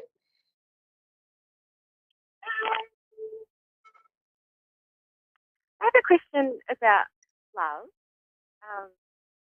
Because I've been single for close to 7 years, when love will come in for me. Oh, sweetie, I'm sorry. I like the way you say "is love coming for me" because that makes it sounds a little terrifying, which is absolutely on the money when it comes to love. First of all, what I'd like you to recognize and own and give yourself credit for is that you needed some time off. You needed to be single for a while because honestly, I can see you with my heart's eye, and you could just go like this and have anybody you want. So you really could. You may not think so, but you can. Interestingly, I think you're going to start. I don't think you've been actively looking for it, which is fine. I'm single these days too, and whenever I get on an app, it makes me want to put my head in the oven. I don't think apps are for you. I think, interestingly, I think just tell your friends that you'd like to meet somebody. You've got great friends. You have awesome friends, and they love you. So I'm feeling like the first hit I got is it's not too far. I actually think you'll meet somebody in July, which I realize is winter for you. So wear something fuzzy and cozy. But it looks to me you have one girlfriend in particular she's like a soul sister. Is that right? Yes. Yeah. I think she might introduce you to somebody. I don't see you going on the apps. I see your friends fixing you up. I also think it might not be a fix up. It might be, I think you're going to go to a party or a barbecue or something in July. And somebody's going to be there and it's going to be like some enchanted evening. It's going to be like you just sort of look at each other and there you are. And I like that you're not worrying about it. I mean, you're asking the question, but you're not worried about it. There's no anxiety. I'm not getting anxiety. I'm just getting. Does that make sense? Yeah. Because I have recently connected with someone recently, and it feels like a soul connection, but I'm just not really sure. I think it is a small connection, but I think for some reason I'm getting June, July. So I think there is a connection there. I think you might not see each other for a couple weeks for some reason, but I think I'm going to actually move it closer. I'm going to move it into June, but I think by July, you're going to be in a relationship. That's what I think. And I think, actually, it's going to be a really nice one. Is this person in the arts? Do they like play an instrument or something? The person who I've connected with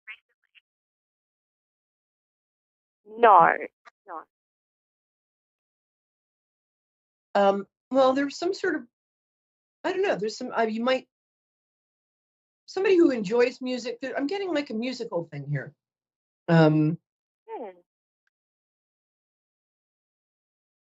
Yeah, I like this person. I think, yeah, it's either this person or, oh, you know what? What might happen is, you might be sort of back and forth, but I'm seeing you at like a barbecue or a party, talking to somebody very intently. If it's not this person, it's somebody else. Might be this person though, actually. But yeah, there is. You haven't felt this kind of connection for a while with somebody, is what I'm feeling. So, yeah, I like this person. Cool. Anything else I can help you with? You're definitely going to be in a relationship by the end of July. You're going to be like picking out monogram napkins, if that's your thing. If that's not your thing, don't do it. Wow, that's very exciting. Something to look forward to. Anything else I can help you with? Can I please ask a question about my career? I feel like I'm in like a bit of a transition crossroads in terms of if I pursue my nursing um, career or if I stay where I'm at. I think the transition is going to present itself in an organic way. I would stay where you're at, look around, because you're being a little underappreciated in the job you're in, and you're kind of doing two people's work for the price of one. Am I right? Yes, I've been doing a lot of management work. I was offered a management role, but I declined it. I don't know if management is real. You do what you do really well. Management feels like it would kind of.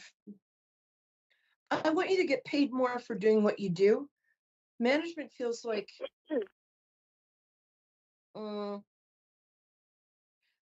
Here's what I think. I think that you're going to get a job offer. I don't think it's going to be till August or September, but I think you're going to get sort of headhunted. That sounds like, I mean, like with blowpipes and poison darts and stuff, but I don't. Unless that's fun for you, in which case, go ahead. Somebody you know works in a company that does something not dissimilar from the company you're working in right now. And I think that they're going to reach out to you. So I would kind of think about staying where you are for the time being, but keep your ears open, because there's something that is more of what you like doing and for more money. And I do think you already know the person who's going to be offering you this, but that's what I'm getting. Does that work for you? That's interesting, because that's what happened to me 4 years ago. And I also have a nursing degree, and I've just not really been using it. And that person I was speaking about before, that soul connection, has kind of been a bit of a catalyst in my career. And I've gone, hold on, should I be pursuing my nursing now? Is now a good time? So interesting. I think you'd be a spectacular nurse. Are you pediatric? Do you have a specialty? And Katie in Minnesota, I'll be with you in a minute. So what's your specialty? Yeah, I really, really want to do end of life nursing, so palliative care, nurse people while they pass away in their own home. Oh, that's wonderful. I have a couple of friends who are end of life doulas, and it's such an amazing thing to be able to offer people. And you have an enormous heart, and you're very solid. You're very steady. You're very solid. That's a lovely thing to do. Yeah. I'm so. If that's calling you, I would think about, stay where you are for a little while. Take a deep breath, and it's interesting because the same kind of thing is going to happen. That I think it might not be the same person who was a catalyst last time, but that seems to be in your aura. People reach out to you. So that's really interesting. I'm curious as to what will happen, but I love that you're thinking about doing that. I think that would be very, very soul nourishing for you. And I also think you'd be doing the world a good deed. Thank you, my love. I appreciate it. Let me know what happens. I'm Perry Lyons. I'm on Facebook, and just let me know in July when the relationship thing works out, okay? Because I care, and I'm also nosy. All right, sweetheart. Thank you so much for that. Bye-bye, sweetie. Katie, we have Katie is it Minnesota? Katie, my love, are you still there? I'm going to hum while I'm waiting for Katie. Katie. Hi, can you hear me? Oh, good. Hi, sweetie. Yeah, barely. I'm having a little audio trouble, so speak loudly and enunciate. My Okay. My headphones bit the dust right before showtime. So, how are you, my love? I'm doing pretty good. Oh, good. Nice to hear your voice. Yeah, for the most part, I could say that. Very, They're very updating nice the towers in my area, so I had to move outside. Okay, that's fine. I'll stay inside if it's all the same to you. What? So I like to connect people through their birthdays. When's your birthday, my angel? March 4th. Oh, Pisces. Rock on. Me too. Yeah. Pisces women are the best. Pisces men, they're Aren't really they? charming, but they're kind of weak. But Pisces women, man, we can do anything. I mean, not to brag, but also March is the best month to have a birthday. So, oh, I like your vibe. Great vibe. I agree. So how can I help you, my angel? Well, just, I don't know, whatever. Just trying to get a reading. I don't know, maybe some guidance. Okay, you know what? I'm going to use tarot cards for you. How's that? Sounds good. And you can see the top of my head because I still haven't figured out how to put the tarot cards in my lap. Apparently, that's just too complicated. Interesting. It feels to me, when you get the Fool card, it doesn't mean you're an idiot at all. The Fool card, the poor guy, this is the guy that everything in the tarot happens to. This poor dope. When you get the Fool card, it means that you're on the brink of starting, you're taking a step up in your life. You're starting a new journey. And that's very much the energy I'm feeling with you. I'm feeling like you want to take a step up in your life. You want to take some risks and, sorry, can't not do that. And trust your dreams, but you're not sure what your dreams are. Is that correct? Yeah, pretty spot on. I love my work. Well, here's the thing. One of the things that I'm getting the Hanged Man card. Hanged Man card means that you're going through a phase of spiritual growth. You're changed. That Hanged Man card is the opposite of when somebody like changes on the outside, like they shave their head, they wear orange robes, they dance around singing Hare Krishna, but they're still the same idiot inside. No offense to Hare Krishnas out there. I know some very nice ones, but you know what I mean. The Hanged Man card is when you look the same on the outside, but you're changing in the inside. And you're feeling like you want to know what you want to know. And what I'm here to tell you is you have a few talents, which is why it's a little complicated for you. Joni Mitchell calls it the crazy you get from too much choice. But you have an artistic dream, but you're somebody who really values security. So whatever the job you're doing now, I would start making them know how valuable you are and sort of stay in that job for a little while. But I would start taking some risks in terms of your artistic dreams. Now, your artistic dreams, hold on a second. They're giving me two things. One of them is where you're on a stage behind a microphone. And one of them is where you're essentially telling people what to do with their furniture and their colors. So it feels to me like you have a performing dream and you also are very good at design. Are either of those things true? Just say yes, I'll send you $20. Yeah. Yeah. I feel like both of those things are true. Yeah, they both are. Yeah. You have a great design sense. Will you come to my house, please? I'll come to Minnesota. I'll bring my house to Minnesota. So we have 2 minutes. So here's what I'm going to suggest. I'm going to suggest that you take baby steps in the direction of both of those things. I would say, I'm not sure if it's stand-up or singing. I think you might be a singer. If you can find just an open mic in your neighborhood and find a song you like and find somebody to play for you, it's very easy. That's how I started a 20-year singing career. Just taking a baby step, and baby step with the That is design a big stuff. step. What? No, it's a baby I step. said that is a big step. No, it's baby. But maybe It's not. kind of like, open mic in your neighborhood. That isn't it? Okay. The other thing I do is start to take your dreams seriously. I think there's a part of you that thinks like, well, I kind of don't have a permission slip to do that.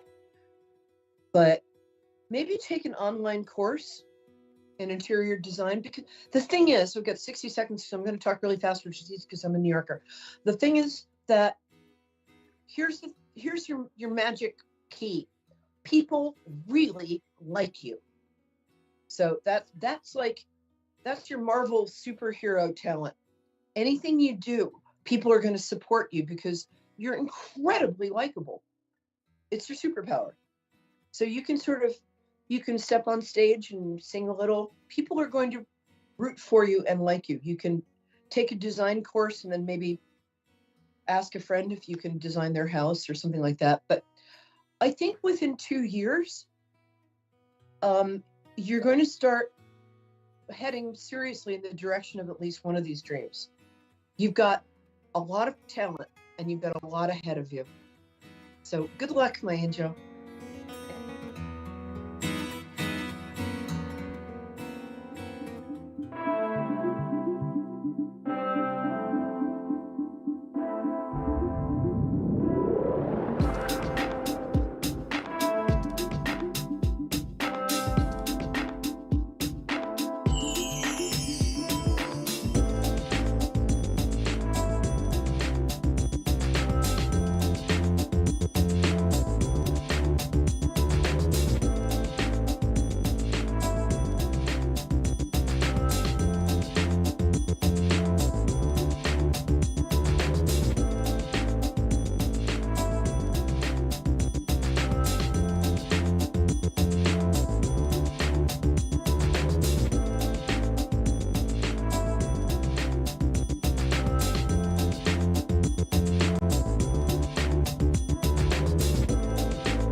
You're listening to A1R Psychic Radio, Earth's #1 psychic radio network, and watching Moonstruck TV, enlightening television. Welcome. Time for Soul to Soul with Medium Kelly Kristen. Live from MediumKellyKristen.com. Connect direct. In North America, dial 888-454-2751. In London, 20-3519-2158. In Sydney, dial 02-8488-3147. Or online, contact us through our Facebook page, facebook.com/psychic radio. Or one of our websites, askoneradio.com or moonstruck.tv. This is Soul to Soul on A1R, the Ask One Radio Network. Hi, everybody. Welcome to Soul to Soul. I am your host, Medium Kelly Kristen, and as always, it is fabulous to be here with you. I love Wednesday nights, and I wanted to thank everybody who reached out last week on my social media. So I love getting to know you, meeting you. So keep that up. And gosh, you know what? It's already the end of May. I don't know how that went by so fast. It seems like it was just April, and now tomorrow's June. But I am excited tomorrow because I'm going to go visit my mom, who also lives in California, but she lives a lot closer to the beach. So I'm pretty excited about that. And I don't really ever plan what I'm going to talk about on the show, but I kept getting this nudge to talk about water. And I know last week we talked about synchronicities, so I kept getting this synchronicity about water. So, what does that mean? So, first of all, I'm a water sign, Scorpio, but it's more than that. When I was teaching a class last week, we were talking about grounding techniques, and I started to think how much I love water because I love swimming. I love putting my feet in the pool, the ocean, whatever water I can get, drinking water, bath, showers, everything water, right? So I started thinking, why can't we feel grounded in water as well, not just Mother Earth, why can't we use water? So it led me down this rabbit hole on that. So I was kind of wondering what you guys thought about that, if that resonates with you, because here's my thought. I think if the idea is to ground and is to get rid of all that energy, send it to Mother Earth, why can't we do that if we're sticking our feet, like say, in the ocean, right? And send that energy out into the ocean? It makes sense to me. But I'd like to know what you guys think too. So if you're also a water sign, so if you're Cancer, Scorpio or Pisces, do you ever feel like water's grounding for you? Let me know. If you're another sign like fire, you might be Aries. Well, you are Aries, Leo, or Sagittarius. Do you feel like a fire, the candle flame is grounding, or a fire? Does that feel like it's grounding for you? Let me know. If you're an earth sign, of course, Taurus or Virgo or Capricorn, that's the traditional, right? So putting your feet on earth, sending all that to Mother Nature, but it could be planting flowers or hugging a tree. Does that feel grounding for you? And or air people. Who are my air people? Gemini, Libra, Aquarius.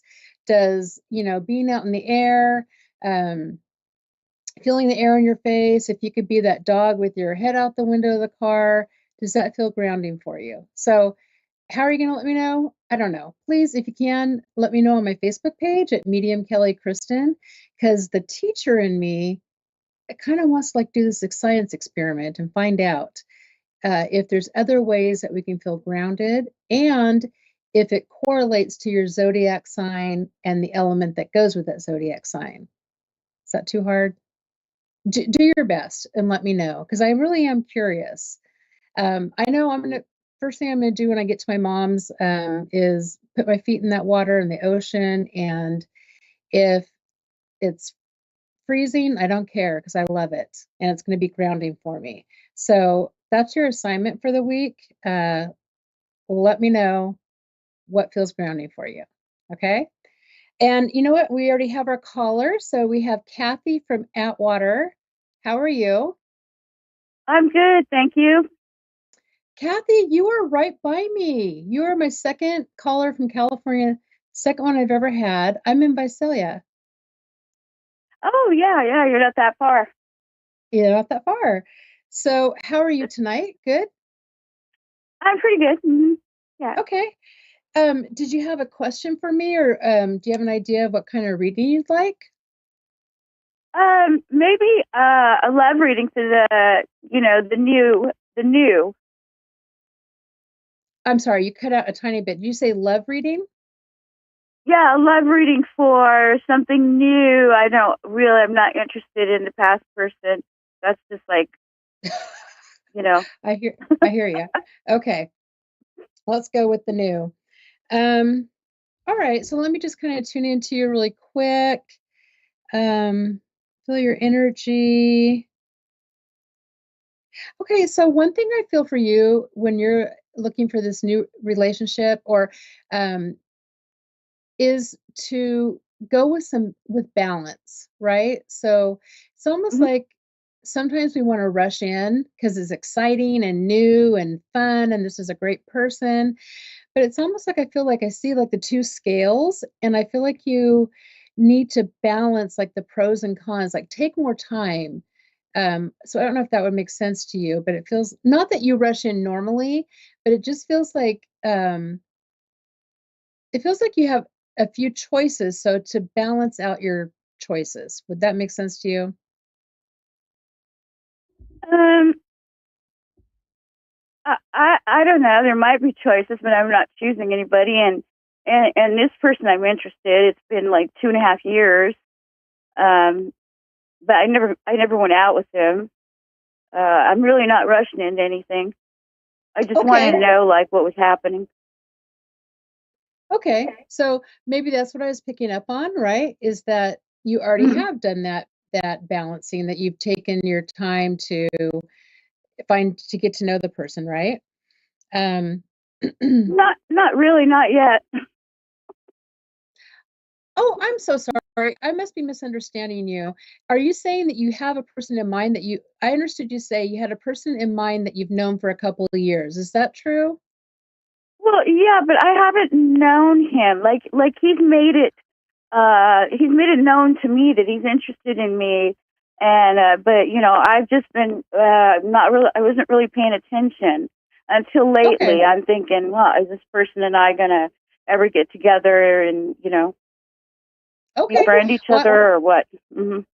Okay, so I'm going to go back to my original and say still do that, weigh the pros and cons, right? I feel like you're someone who's good about speaking your truth, so I feel like that's a positive for you. And I feel like there is a connection.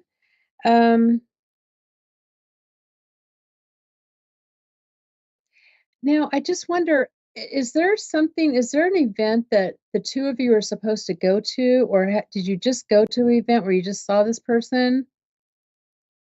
No, I went to his office. I went there for some business, and then he happened to like just pop up and make himself known to me, and I ignored him for the longest time, and then Okay, because I just feel like two people in a room, and I feel like eyes meet, and I feel like that's oh yeah, I feel like that's part of the communication, but I feel like this is something that just happened like not too long ago, or that's going to happen. I also feel like I don't know why I want to keep saying like do your homework, like again with the balance, finding out a lot about the person. Um I agree. okay. And so I feel like that part of it, I just keep wanting to say, because I feel like this person's very charismatic and charming, um, and I'm not saying he's not the whole package, but here's what I think. I feel like you have something in mind, and I feel like you need to listen to your gut, maybe instead of from your heart, because I feel like when we get you know as we get older, we're not interested in just the pretty package, right? I guess I would call it. We want the whole package. We want everything. We Exactly. want stability. We want to be treated the way we want to be, like a woman. And I'm not saying anything about this man, but I'm just feeling like do your homework is what I want to say. Definitely. And actually, maybe test out the waters, give it a shot, because I feel like you have really good instinct, and I feel like you'll feel it, if it's right or wrong. And I actually feel like it's going to be, if the one time if you date, I feel like you'll know immediately. Yes. Yeah. Mm-hmm. Let's see what else. I feel like you have actually a lot of people supporting you from the other side, specifically in relationships. And I also do feel like there's going to be some other people that pop up for you. And I know you specifically want to know about this gentleman. Yeah, I don't know. Um, I guess I just want to go again with that feeling that gut feeling of what feels good to you. And it feels like you want to go for more of a partnership, right? So someone who gives as much as they get. Um, I don't know. I wish you luck. We're almost out of time. I hope that gives you some clarity. I say it's a go, but use your gut. Okay, listen to yourself. All right. Thank you so much. Thank you. And thank you, everybody, for joining me tonight. And I will see you again next week. Stay tuned for my friend Carmel Ann and Soulfully Guided. And have a great week. Bye-bye.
You're listening to A1R Psychic Radio, Earth's #1 psychic radio network, and watching Moonstruck TV, enlightening television. Welcome. Time for Soulfully Guided with Carmel Ann. Live from soulfullyguided.com.au. Connect direct. In North America, dial 888-454-2751. In London, 20-3519-2158. In Sydney, dial 02-8488-3147. Or online, contact us through our Facebook page, facebook.com/psychic radio. Or one of our websites, askoneradio.com or moonstruck.tv. This is Soulfully Guided on A1R, the Ask One Radio Network.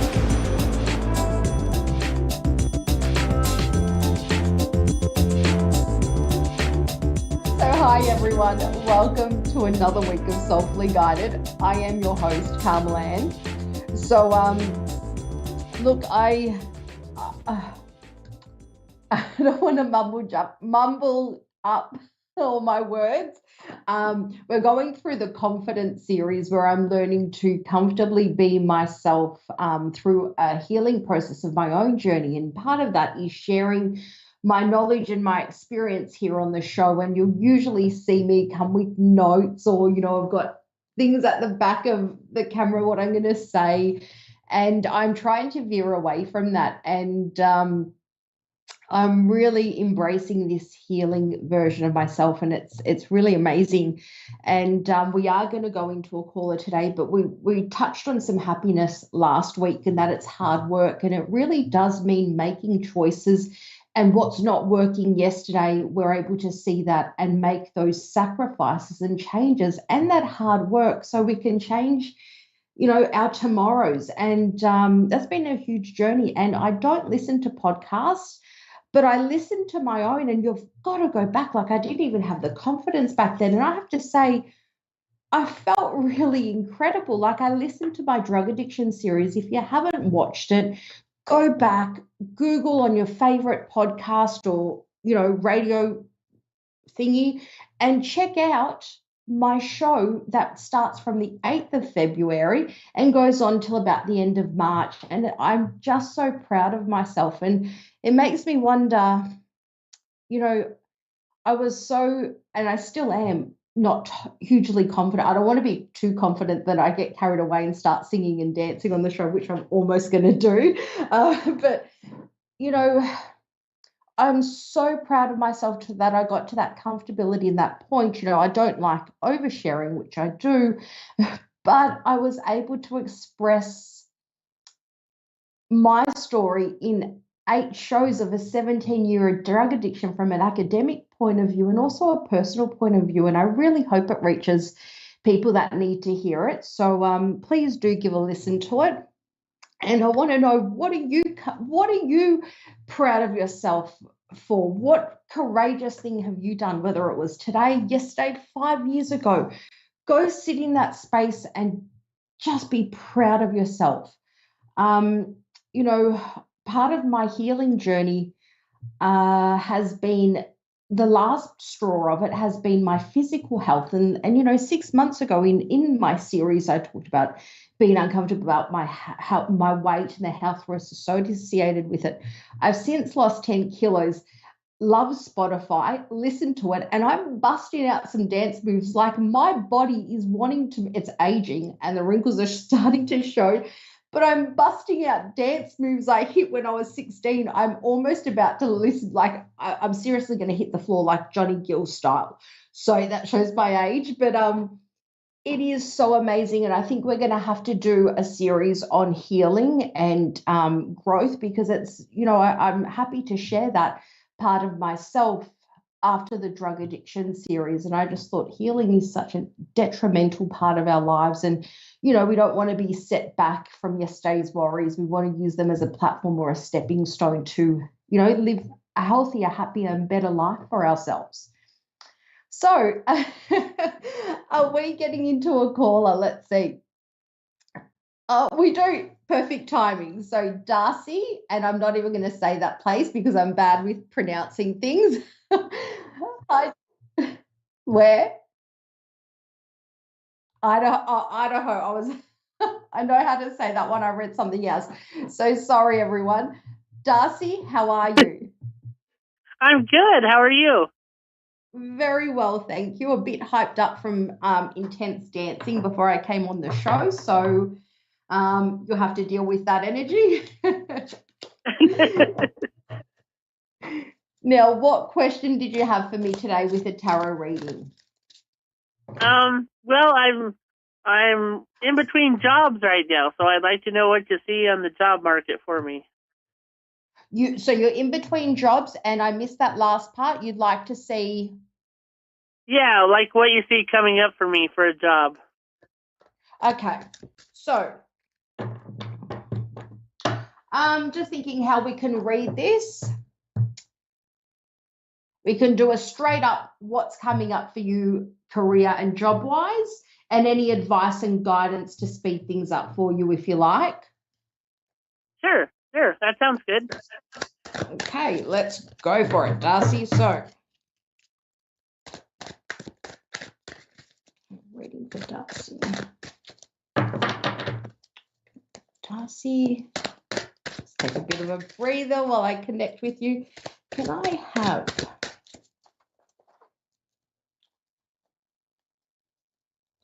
future reading for Darcy for career and job wise? Where's she heading? Okay. Clarify for that, please. Okay. Okay.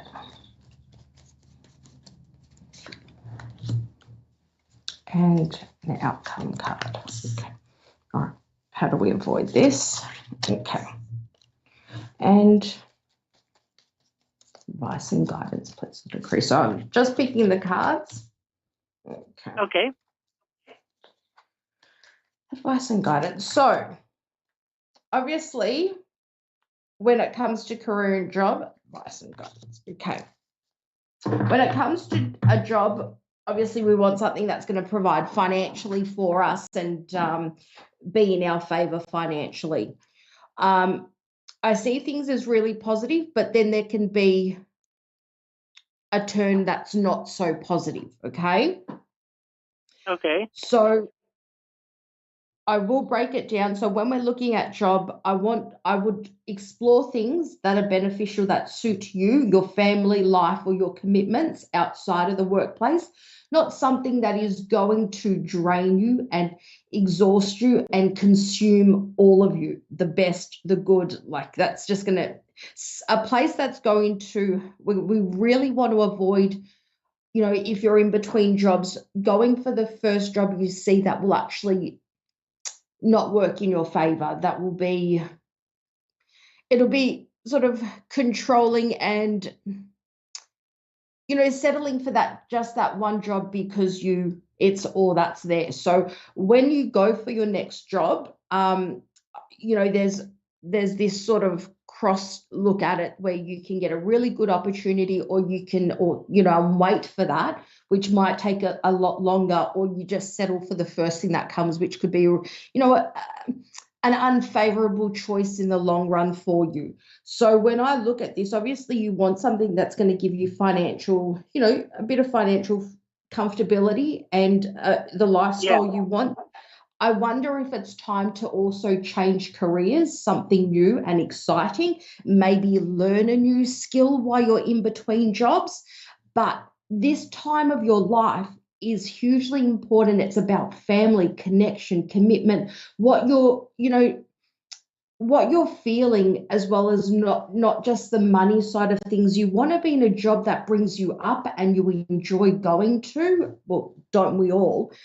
But I don't want you to miss out on that because we get, you know, feeling like we're stuck and there's no other options, or no one's going to hire you, or you just go for anything that comes up. This is a turning point in your life, and I think it's time, you know, to be strong, to believe in yourself, have courage and faith in yourself. And if something feels off emotionally, you don't owe anyone or any workplace anything. You owe yourself more. So find somewhere that's going to make you feel good, earn good money, even if it takes a little bit of time to find. Don't get scared. Have that courage in you, because one wrong decision or one wrong acceptance of a job that you don't really want can actually really be controlling and draining on you, and it will sort of change the direction of where you can head. So I don't feel that the right job is going to happen overnight or straight away, but I feel with that courage and confidence you build up in yourself and that belief in yourself, taming any negative thoughts and, you know, replacing negative thoughts with action-based things like going out and finding ways to, you know, whether it's preparing a better resume or finding a way to upskill. There's a strong element of, I don't want to say to be stubborn or you know, excuse the term, pig-headed, but we do need to really put our foot down, Darcy. I think you need to be strong-minded as well, and really determined about getting what you want this time. And if that does take learning a new skill, I would consider it, because in the long run it will be really better. And it's like this dual effect in your career right now. And sorry, what was that? I said, okay, that sounds good. Yeah. Does it relate to you at all? Yes, I was working at a factory, and I actually had a pretty good job. And I got fired, and I don't really know why, but I'm getting unemployment right now, so I'm okay financially right now. Yep. But I do probably need to try to look for something better. I just don't know exactly what I should be aiming for. Okay. Don't know how long we've got. Let's look. If you want, where we talk about being strong-minded, and you know, it includes communication, and I think you have a right to know. If you felt the courage to ask, you could ask them, like you're entitled to know. I just don't want that happening to you again. And let's see, what is a good career? Darcy, please. What would be careers? All right. I'm not gonna lie to you, Darcy. I don't see what career you should do. Okay. It is unclear and unwritten. I think my biggest advice to you on what career to take is not actually a specific career. I would say be cautious of empty promises or places that are going to promise you full-time employment and only give you casual work. You know, you need to stand your ground and speak up for yourself. You need to find that strength and courage and something that suits you also on your terms, not just theirs. Do not fall for empty promises or things that sound too good to be true. If a job sounds too good to be true in an interview, it probably is. So don't turn a blind eye to your needs, please. Okay. Okay. Okay, how did you find that? Yeah, I think you're right. I just have to. I've been looking. I haven't seen a lot of anything that looks very interesting so far, but there's got to be something out there. So, yeah, see if you can take up a skill or learn something new that's that you like. Okay. Okay. So, and thank you so much for letting me read for you and being on our show. It's been a pleasure, and thank you. And to everyone else, please tune in next week for another show of Soulfully Guided.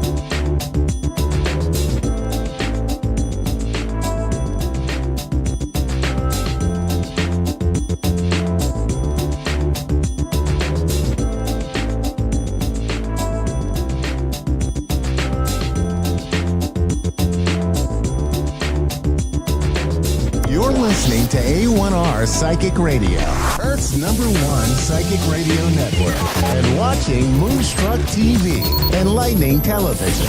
Welcome. Time for Soul Tea with Marie, with Antoinette Marie. Live from AntoinetteMarie.net. Connect direct. In North America, dial 888-454-2751. In London, 20-3519-2158. In Sydney, dial 02-8488-3147. Or online, contact us through our Facebook page, facebook.com/psychic radio. Or one of our websites, AskOneRadio.com or Moonstruck.tv. This is Soul Tea with Marie on A1R, the Ask One Radio Network. Hello, welcome to Soul Tea with Marie, which is me, where we talk about all things metaphysical, and I will be taking a call this evening. I do want to talk about a certain subject tonight because I always ask my guides, what should I talk about? What's on people's minds? What's hurting somebody's heart out there? And for whatever reason, Spirit has brought me to talk about soulmates and twin flames.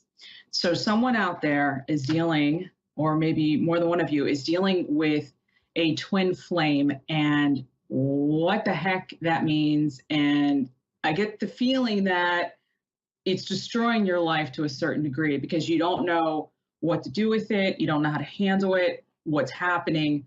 And I'm guessing that, the runner, if you've heard that before, is happening as well. So really quick, and I'm going to talk about this until I get a caller because there's a lot to unpack, but it's a lot. So soulmates, really quick. A soulmate can be anybody. It can be your mother, your father, a relationship. It can be a neighbor. Your soulmate can even be your pet. You can have a soul connection by going in and getting a coffee and you'll feel a connection to someone and you'll gain some type of knowledge just in that interconnection with them. And that's all that you were supposed to do, just have that soul connection. And then you have a best friend soulmate that you may have for your whole life, or you could have a relationship that's called a karmic soulmate that's there to teach you all kinds of things. But so is your twin flame. So the difference between a karmic, it's usually we talk about karmic soulmates and twin flames is, well, there's a few things. One of the main things will be a spiritual awakening will happen with you. You could have met, and the other thing is your twin flame, you probably met once before, like in your younger years, or you met them and it didn't happen. And then you went through life and you journeyed, and it's like your soul awakened without you realizing it, and then you see them again. Sometimes it happens 20 years down the road. You had this whole life and now you see them again, and oh my gosh, who is this person? And you are instantly in love with them. And it's not always a relationship. Sometimes you are brought together to, basically, you're brought together to better something in the world, to be of service. You come together to be in service, to maybe create a book or a charity, and then you separate again. You don't always stay together, but some twin flames do. They have a relationship and they get married, or they come into union. We'll say into union, and they stay together until they pass to the other side. That doesn't have to happen, but you are here to ascend. So basically, when you realize that you have a twin flame, and I do believe that all of us have a twin flame eventually. I don't think every single one of us does right now, but I think as your soul evolves, and everything is a choice. So if you want a twin flame, if you want to have that type of connection with someone, I believe that we have the free will and the choice to ask for that.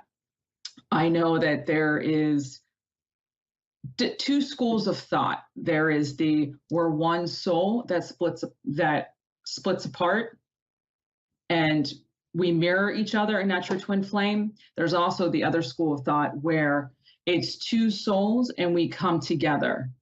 And that creates a twin flame. You become one. So you're one that separates into two, and then you find each other again, or you are two that come together, but when you come to Earth, you split apart, if that makes sense.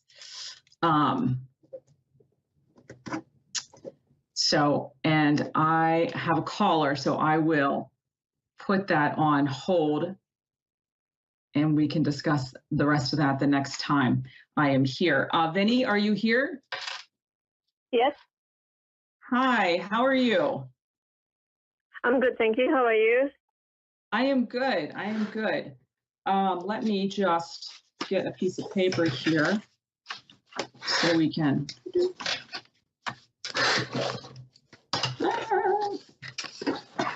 All right.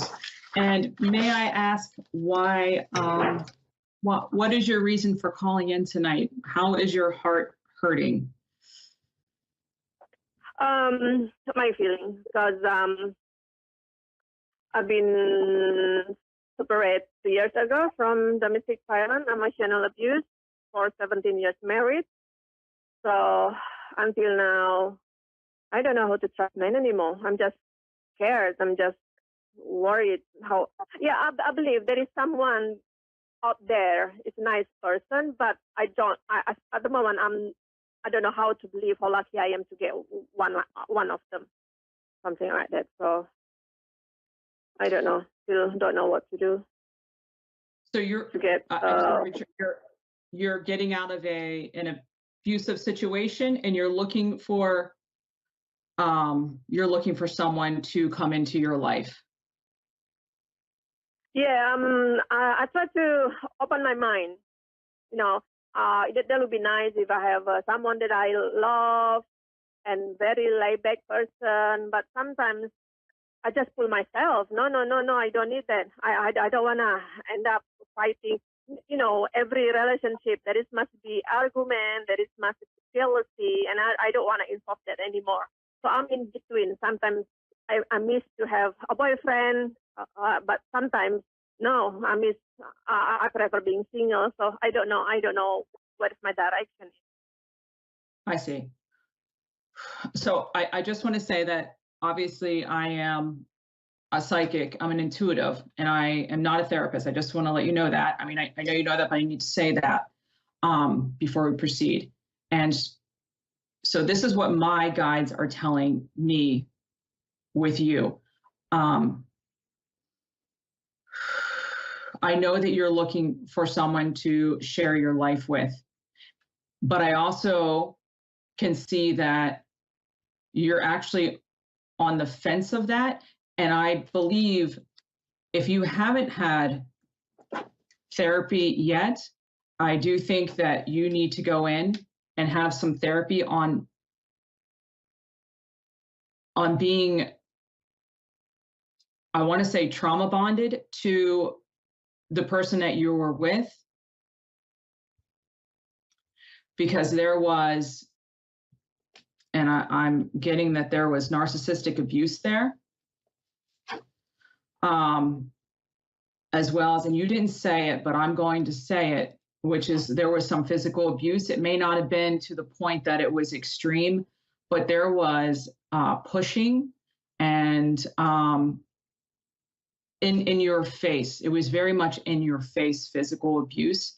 And I believe that you hold on to that and you have protected yourself, that even though you want love, you also don't want it because it scares you, and not just mentally and emotionally, but it scares you physically as well. This person made you feel very small, because I can see you being like in the corner, crouched down, but mentally speaking, emotionally speaking, crouched down. And I do see that your heart is open to be with someone. Absolutely. But yes. I also see that you don't have the skills of how to open your heart. When you do meet someone, and I do believe you will, I don't think that's going to happen right now. I don't see that coming into your life right now. If someone comes into your life, I don't know how healthy that will be for you. They may be fine, but who I am seeing wouldn't be for a while. The one that's being projected to me, that you need to do some work on yourself, to take baby steps on how to open yourself up to that relationship. But also, when you get with the person, they also would need to, they don't need to, I shouldn't say, it would be beneficial if they went ahead and did some type of therapy with you as well. Whether that's, actually going to a therapist or doing some type of workshop or reading a book together. I think reading a book together, reading a book together that has some questions and you can write down things, because there's a lot that you keep in your head that you don't say out loud. And I think you would be really good at writing it down and showing your partner, whomever you want to be with, what's going on up there. It's another way to communicate, because the person that you were with before, my guys are showing me is that your mouth was covered. So your ex covered your mouth, so to speak. You couldn't talk, you couldn't say who you were. You hid a lot of the true essence of you, even when it came to your hobbies, and something with your career, your job, and your ex. That was a huge issue with the two of you. Yeah. Either you gave it up completely, or he forced you to walk away from it, or there's something there that it just, somehow it got destroyed. Does that make sense to you? Yeah. I get it now. Yeah. Still need the time, I guess. How I still don't know how myself to be healing. Yeah, I have therapies, and then she just keeps saying you need to love yourself. don't you ever feel bad if you want to spend your money to buy a new clothes or go to beauty salon? You need to love yourself or something like that. Yeah, I'll try still. Right. All that is okay. It's good, love yourself and, get your nails done, do your hair, but that doesn't heal the core of who you are. That doesn't heal all the damage that's been done. And you need to reach way down deep and pull it out and look at it and analyze it and let it go. That's what you really need to do. So I would say more of a psychotherapist, if you wanted to go in that direction. I would look for books. I would and get a journal so that you can start writing out what this person did to you. Even write out the story of how the two of you got together and what happened, so you can look at it. So you're a visual person, more so than just talking. You need to like literally see it on paper and look at it. Even I think even painting or drawing, you just like lots of visual around you. And that is how you will be able to let it go. But you haven't gone there yet. I can feel it on you. You still carry the weight of all of it. And somehow he is still affecting your life. Either he's still in your life or he has strings to your life that he comes in and out. Somehow he's still attached to you. Does that make sense? Yeah, I get it. Yeah, Laura, I try doing it and listen, like you said. No worries. Thank you very much for your advice, and you have a good night. You too. Namaste.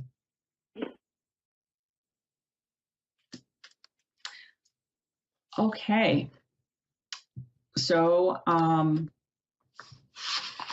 it's hard when we experience relationships like that.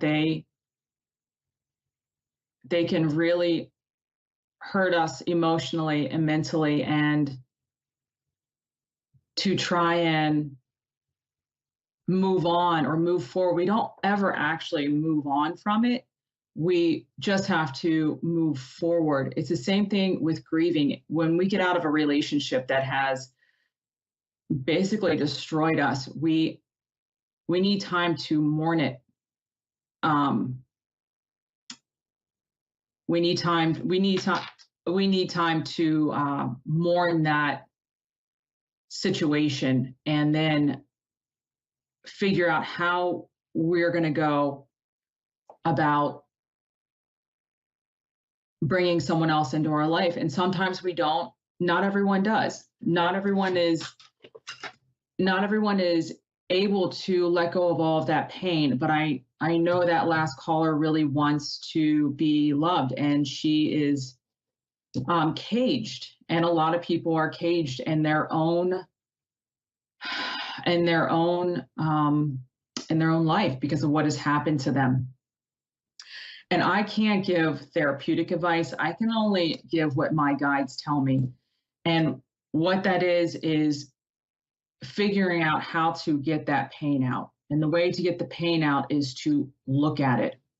You need to figure out how you're going to look at it, whether you're going to write it down, whether you're going to talk about it to yourself in your car, whether you have a sounding board that they don't say anything, but somewhere there's, and then my guides are also telling me it's not just that. You have to trust. You have to learn to trust. So you have to actually step out and do something out of your comfort zone.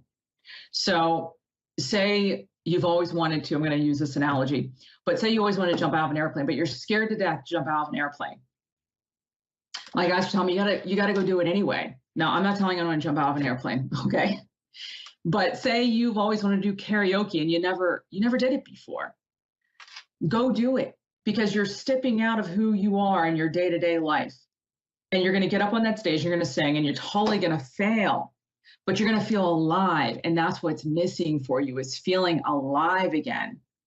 So you can go through everything that you've been through, but the next step is feeling alive and doing those things that you would never have done before. And now you're going to do them. The more you do something to feel alive in a healthy, constructive way, please don't drive 200 miles down down the road. We don't want you doing that, but doing karaoke or going and painting somewhere, or taking using clay and making, a mug out of clay, something that is totally different, picking up an instrument and learning it. Whatever you have to do to use all of your senses, and it invokes the fear in you, but you're safe when you do it. So karaoke, it invokes fear, you do it, you come off stage, you feel exhilarated, embarrassed, alive, you go home, you're so proud of yourself, you can't believe you did this. That is how you slowly rebuild yourself, and how you learn to allow love to come back into your life. It takes time. You can't do it overnight. It could take months, and sometimes it's years, and sometimes it's a lifetime. And it's not until the end of our life, if we're talking about romantic relationships, that we find someone. Or some of us are on the fast track and we can heal and get there, and we're ready to trust and jump in the deep end again. I personally am not one of those people, but they're out there. And if you're that's great. But it is all about jumping into the deep end again, slowly jumping in when you get into a relationship, because you got to look for those red flags. You have to know what they are. You don't want to get into the same situation again. So when you face the fear and you have all of this euphoria and you're feeling good about yourself and you're getting confident and you know who you are, and then you go and you start dating again, you take all that confidence with you, but you have to also look at the past and remember those red flags that you saw and what you don't want in your relationship again. So you have to remember that as well. So that is my advice on how do you move on. And for those of us who don't want to be in a relationship again, that's okay too. If you are on a soul's journey and you want to self-heal and you want to see where your gifts take you, or you want to see where your passions, your creativity, your career wants to go, and that's all you want in your life, and you want to have friends, and you want to drink tea in London, and you want to go walk the Camino, and this is what brings you complete fulfillment, that's okay too. And perhaps for you, you do believe you've been through enough when it comes to relationships, whether it's with your parents, friends, romantic, and now you are working on yourself, and that's where you're going to go and for the rest of your life. That's absolutely okay too. I personally do believe that we come back here, or if you're a star seed, you don't come here. You go back to Andromeda, or you go to Syria, or you're Sirius, or Arcturian, which we can talk about that sometime if you like. But so maybe you don't come here and you go explore something else. This is your human experience to live it any way you want, and you can do relatively anything you want. You just have to really want it, and you have to be able to accept all the consequences that come with your choices. And I hope you pick good choices. And and again, choices not to harm anyone, obviously. I think we have a few more minutes. So I just want to go back to the twin, since we're talking about this and we're talking about twin flames, which is interesting, that, and I have notes, if I can find them. So twin flames, we talked about star seeds. I'm sorry for making all this noise. I was talking about souls being 2 or 1, which is that it? I don't know. I'm horrible. All right, so wherever it is here. So I believe that I'm under the school of thought that it can be 2 different ways depending on where you're from. So, and I believe that star seeds, and I don't think all of us are star seeds. Some of us, Lemurian or Lantian, And I do believe that we come from this area, but there are others that don't. But I believe that we all have one creator to this universe. And with that, I do believe there's free will. But I think that there are different rules for different places. So talking about twin flames, my opinion is, depending on what type of star seed you are, you may be one soul that's split apart, or you are two souls that come together. So saying that, and I'm still looking for my notes here, even though I just wrote them, but one of the reasons why you come here to find your soulmate, and you don't always find your soulmate. Sometimes your soulmate passes and they find you when they are on the other side. But one of the reasons is for you to be aware that you are a soul and the gifts that you have. We have all of the gifts. It's just like a musician. A musician can play the guitar, they can sing, they can write, but usually there's something particular that they do that they're an expertise on. They are a fantastic singer, a good guitarist. So that's the same way with our gifts. We can be great at hearing someone on the other side, like loved ones, but we may not be able to, I was going to say, talk to pets as my cat walks down. So maybe that's not your expertise. So when your twin flame comes, what happens is you awaken to all of these gifts, and usually downloads will start to happen, and then the dark night of the soul hits you because you don't understand what the heck is happening, and you feel like you're losing your mind because usually it's your guide that's talking to you, telling you who you are, that you aren't just a human, that you really are hearing someone on across the veil. It's not your grandmother, it's another being. It could be an angel, it could be it just something else. Many types of entities over there, elementals. And so your dark night, you're going through all this, but yet you've met this person and you're trying to figure out why you recognize them. It's usually in the eyes when you look at them. The first time you kind of noticed, if you did the 20-year gap, which a lot of twin flames do, so that you can experience all this life in between, and then you take it all with you when you meet them. And it's like, when you see them, you look in their eyes, you see their soul, and you're recognizing yourself, basically. Either you're recognizing your own soul, or you're recognizing a soul that you became one with, and now you are one. So you're recognizing your own spirit, your own vibration, your own frequency. We're unique. We're like snowflakes, even across the veil. There are millions, trillions, whatever it is that you may believe, we are all unique. But when we meet our twin flame and we become one, we are also unique in our oneness together. It's like I'll use an example, like a marriage on earth. Like there's only those two people, they make up one.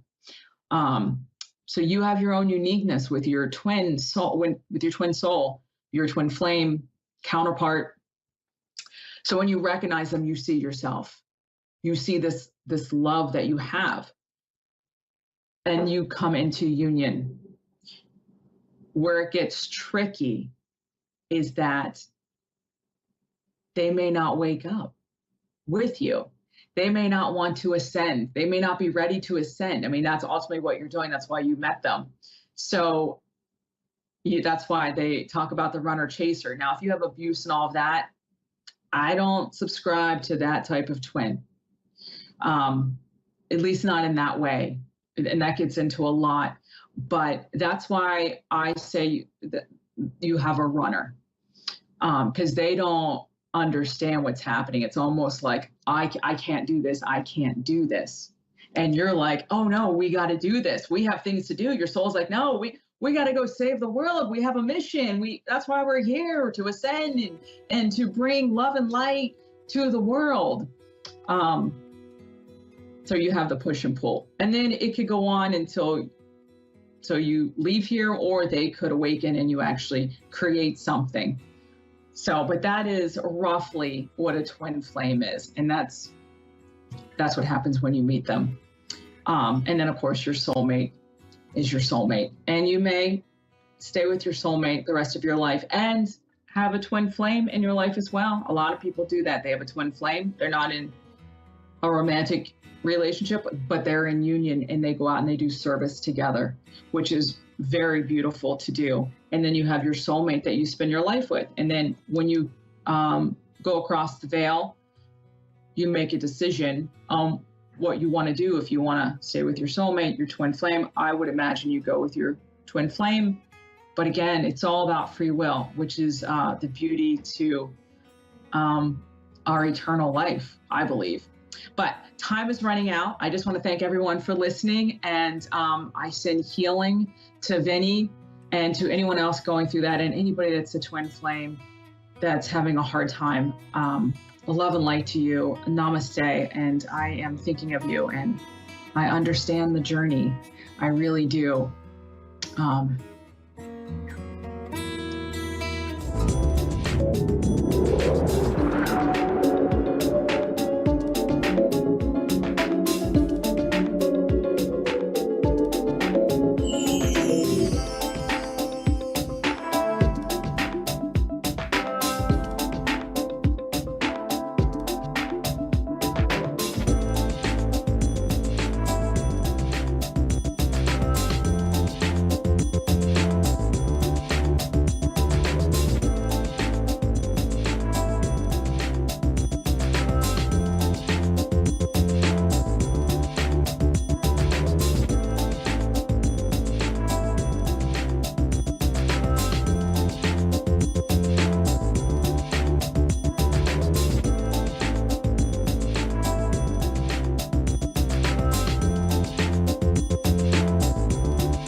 You're listening to A1R Psychic Radio, Earth's #1 psychic radio network, and watching Moonstruck TV, Enlightening Television. Welcome. Time for Full Circle Wellness U with Renee John. Live from FullCircleWellnessU.net. Connect direct. In North America, dial 888-454-2751. In London, 20-3519-2158. In Sydney, dial 02-8488-3147. Or online, contact us through our Facebook page, facebook.com/psychic radio. Or one of our websites, askoneradio.com or moonstruck.tv. This is Full Circle Wellness U on A1R, the Ask One Radio Network.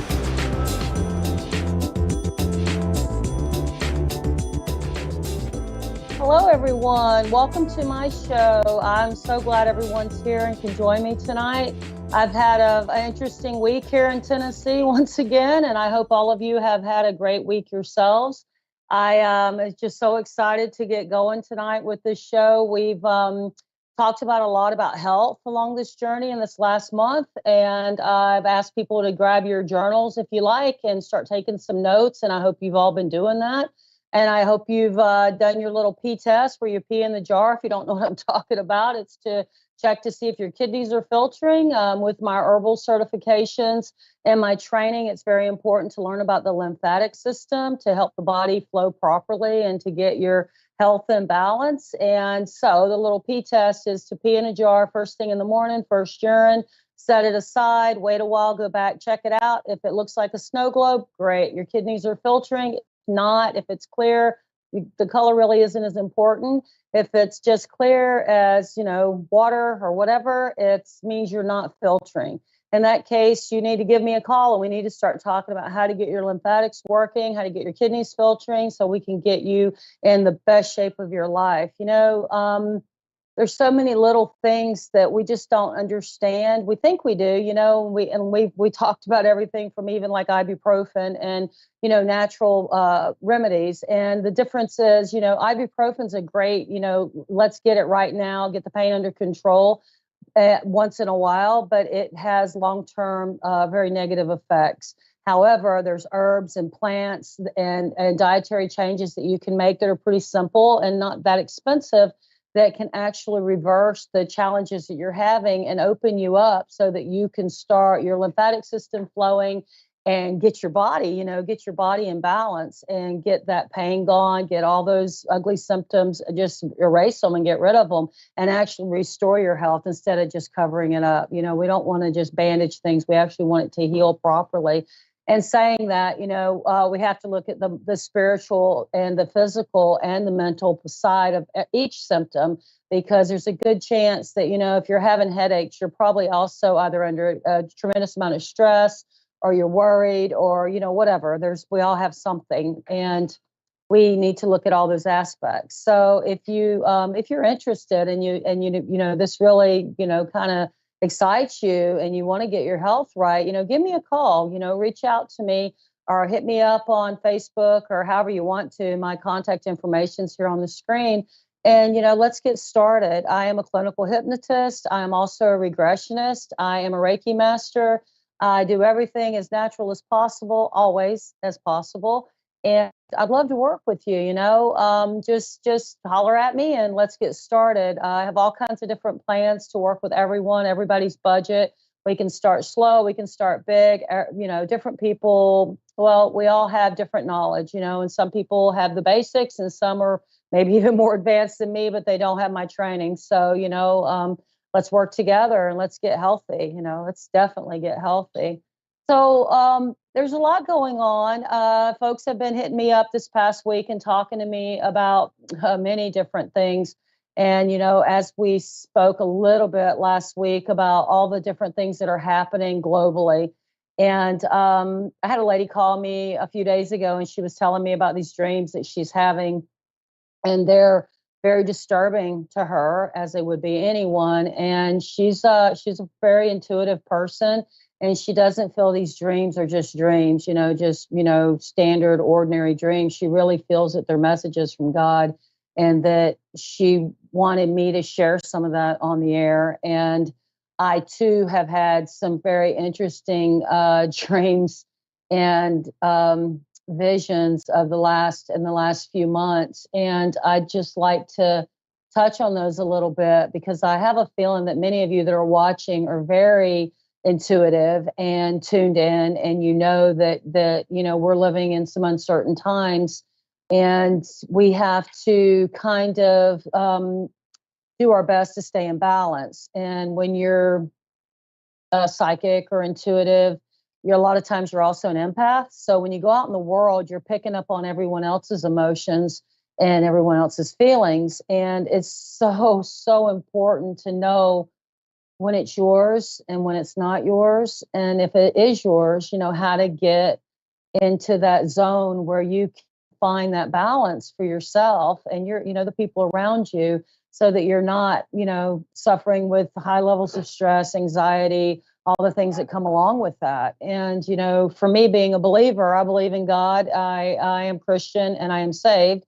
And I'm not real concerned about the ultimate, the outcome. I'm really not. I'm just going home and I'm good with that.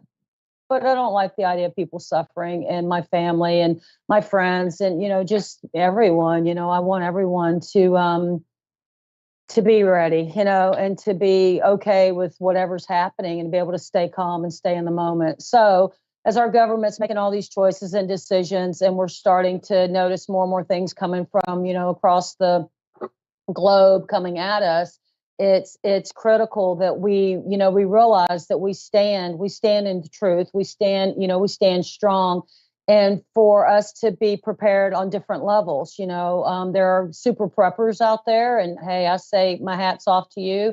They're doing what they know to do. I do prep as well. I garden a lot, and I process food. I put up all kinds of food. And I also teach that if y'all are interested in learning more about this. Of course, there's a lot of places you can learn. And I always tell you, I encourage you to Google it, YouTube it, whatever you got to do, get your library card, get to the library, whatever your way is, and learn how to do this stuff. Put your water aside, get that good food put aside so that you're not just eating junk. If you do get stuck at home, who knows what they may put us on lockdown again. And I know I'm talking to a lot of friends in New Zealand and different places that have, severe restrictions when these things have happened in the past. And it's so important that we're all prepared. So I just wanted to touch on that a little bit and to say, as I always say, you put your hands on your heart and you can close your eyes and you can just slow your breathing down and just tune in and calm yourself. It's amazing. You can also walk in nature. You go out in your garden or out, in your yard or out in the woods or wherever you're at. Take off, go to the lake, go to the beach, go to the river, go to a creek, get in your bathtub if water is your thing, as it is mine. But whatever it is, go ahead and really, increase those practices that you use and teach your children, teach your grandchildren, teach your friends, your neighbors, your clients how to stay in balance when things go haywire, because it's so important. When you're scared and you're running in fear, you make mistakes, you get hurt, you can be controlled out of fear because somebody says do this and you'll be safe. And you need to really tune in again, get back to your center and ask yourself, is this where I need to be? Is this what I need to do? And just take that time to help yourself remember, that you are in control. You're not alone. You're never alone. And that you got this, you got this. And I say that all the time. We have to remember we got this. We're good. So let's go ahead and just, accept, the way things are and prepare for the worst and expect the best. That sounds like a good plan to me. And that's kind of how I live my life. I try to do this daily. The other thing that's been put on my heart to share is balance. It's always about balance. It's been a really tough week for me, and I like to practice what I preach. And I found myself these last few days, we're going through some challenging stuff in our family, and I found myself really getting frustrated and angry and not going to center, not praying like I should, not meditating like I should. And I think it's very important for me to be transparent about that. And as I woke up this morning and realized, I just need to walk my talk, right? So I wanted to share that and to, let you know that even those that meditate, even those that pray, from the people that are Christians, the people that aren't, whatever your belief system is, none of us are perfect. And we all fall short, and we make mistakes, and just to be okay with it and forgive yourself. And that's where I'm at today. I'm forgiving myself for my little tantrum yesterday because things weren't going my way. And it was very important to me. And it was a very important situation. But I feel like I could have handled it a little more maturely and not stress the people out around me by getting quite so upset. So just remember, you don't have to be perfect. And it's okay to say no. That's another big thing. We givers, we give and we give and we give. And we give out. And a dear friend of mine a few weeks ago texted me and she said, "How much time are you spending on self-care?" And I responded with, not enough. And she left me alone. And if she's watching this, thank you for that, Jeannie. And it was just a nice little reminder that if I don't take care of me, no one's going to, and I'm not going to be able to continue on this health journey and get better. I'll go backwards.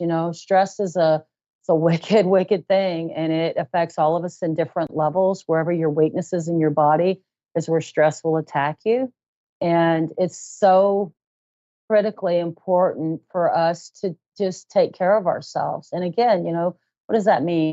For some people, it's going and getting a manicure. For some, it's, going and watching a funny movie. Some go jogging. People have different ways of taking care of themselves, but it's extremely important for us to drink enough water. I know y'all have heard this probably your whole lives, but when you drink water, it hydrates you, it hydrates your skin, you look better, it hydrates your brain so you can actually think clearly, it hydrates the organs so everything works in the body. And, if you're tired and you're just like run down and you're just not feeling it, ask yourself, how much water have I drank today, or in the last few hours? And just get you a nice big glass of H2O, throw you some good fresh lemon juice, always fresh in there, and that'll help alkalize the body and it'll hydrate you. It'll give you a little pick me up. It'll give you energy. You'll be amazed at what just water can do. And then, of course, there's the dietary stuff that, I'm trained in, and it's so important to eat electric. If we want to be electric, we eat electric, we think electric. And, to eat electric means to eat as close to nature as you can, as fresh as you can. And yeah, sometimes that's out of the grocery store, from the produce section. And that's okay. If that's the best you can do, maybe it's frozen fruit. It has to be better than processed anything.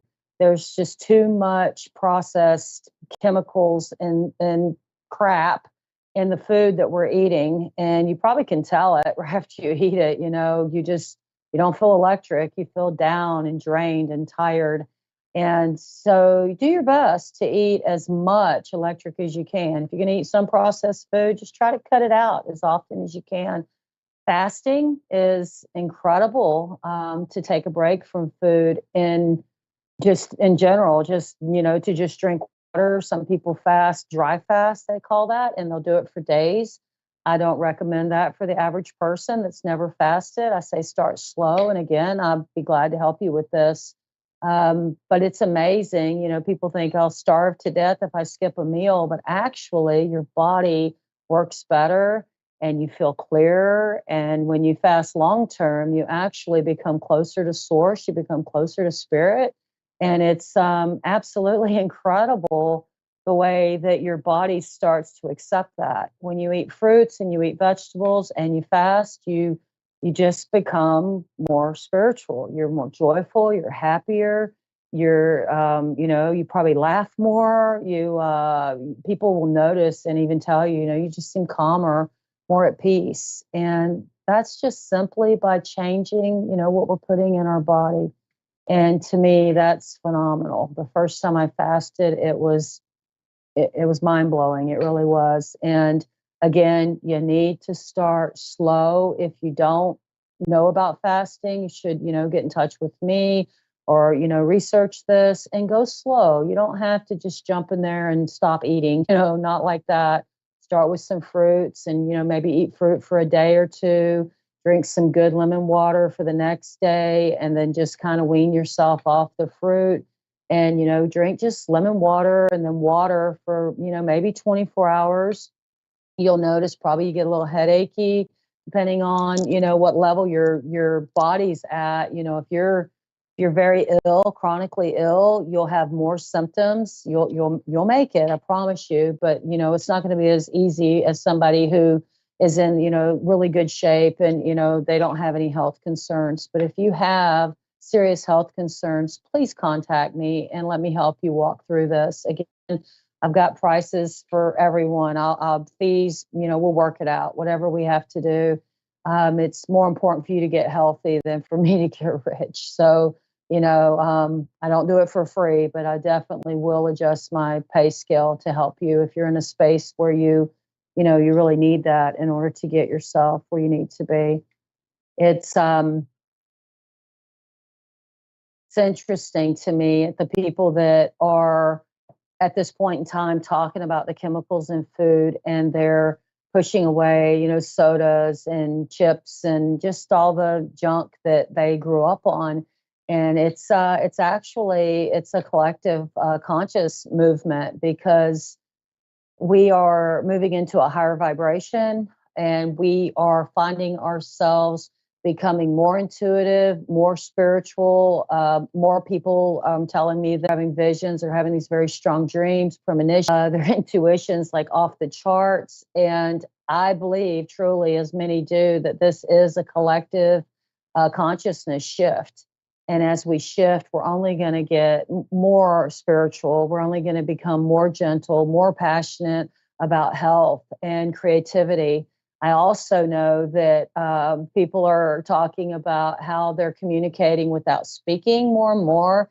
And as they're thinking about things that's happening like that, so like that means you better be thinking good thoughts, because if you're stinking thinking and you're wallowing in, ugliness and problems and just, we all have it. We all have that voice in our head that beats us up. We all have a different name for it, but we have it.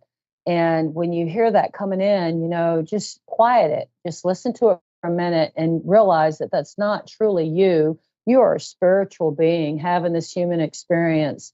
And when that humanistic stuff starts and it starts, tearing you down, or you start thinking negative, it's time to step into the spiritual and to remember who you are, and to also know that that's not real. That negative talk is not real.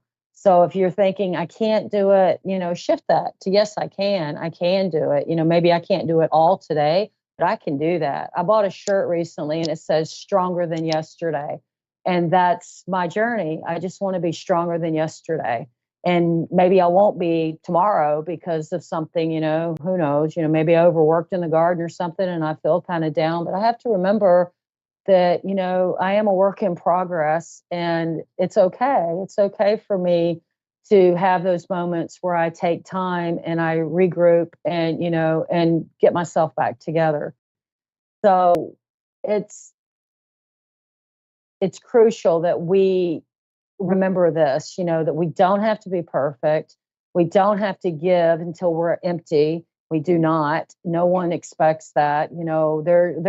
There's no way that a creator, whatever you believe in, the universe even wants you to be drained so that other people can be healthy. That's nonsense. It's nonsense.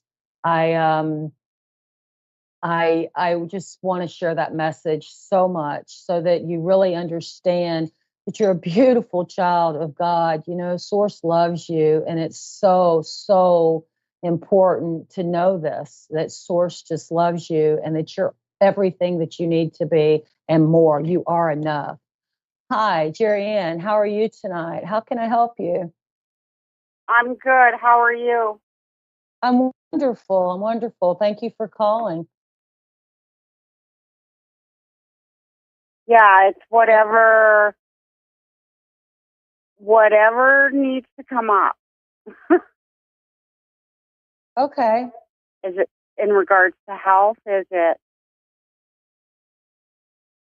because that what I wasn't paying attention, to be honest with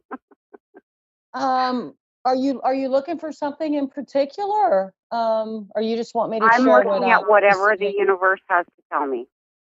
Oh, beautiful. Okay. Well, instantly, I see you walking. I see you like walking in the woods, out in nature. Is this something that you like to do, or is it something you're planning to do?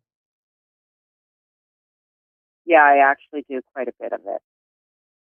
Okay. I have a place that I go that has a creek run through it, and trees and nature, and I actually grew up there, and it's that's where magic happens for me.